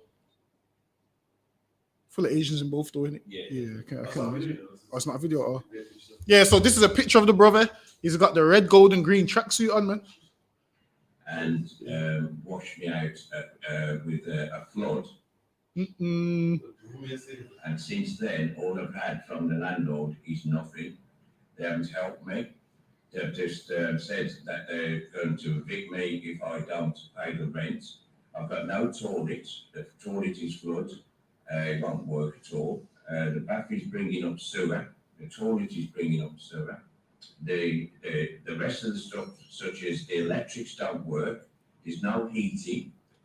I haven't had no heating or anything like that for over 8 years now, between 8 and 10 years. Yo, 8 and 10 years, you know, and it gets cold, you know how cold it gets in the winter. Yo, and the good thing is with this brother, he said, with this brother, he said, because that house is so broken down like that, some nights he has to stay with his girlfriend, man. Which means, imagine if he didn't have a girlfriend, man. Imagine if he was gay like Sideman, man. He would have nowhere to stay. He would have nowhere to stay, man. But if this brother didn't have a girlfriend, where would he stay? Imagine he said there's no heating for how much years? 8 years? Do you know how long 8 years is? 8, yo. And it gets cold in the winter, you know. And he said the bath's bringing up sewer, which whatever's bringing up sewer, that's where the rats is coming from, man. Obviously, the rats live in sewers, man. That's where the rats is coming from. The rats is smelling all of that nonsense. They're coming up with all this rubbish. It had mold everywhere. The house has got asbestos. And a professional came out to him and said, the asbestos isn't dangerous. How are you gonna? How is that asbestos? And you know what? The rest of them even said. The rest of them with the British accent. So let me put it in there. Said, what did he say? He said, what? He said that they ain't even checked the asbestos for years. So how do they know if it's dangerous or not? What if you're in the chime and they're trying to kill him? Yeah, man, you know. But yeah, man, you see it there, that is oppression right there, man. So, you know, black people being oppressed is real, man. It's not a myth, man. That's it. Okay, Shalom, we gotta go, man. Over the time. But yeah, man, allow the rest, man, with the British accent. So, like, yeah. The Lord loved us so much that in our poverty, in our hell, I'm going to come and deliver them broken, destroyed, messed up, poor, impoverished people. I'm going to. Yo, niggas ain't tough. Yo, niggas ain't tough. Yo, niggas ain't tough. Hey, Shalom Israel. Yahweh Bashim Yahweh Shah Brakatah. Yahweh Shema Al Thug.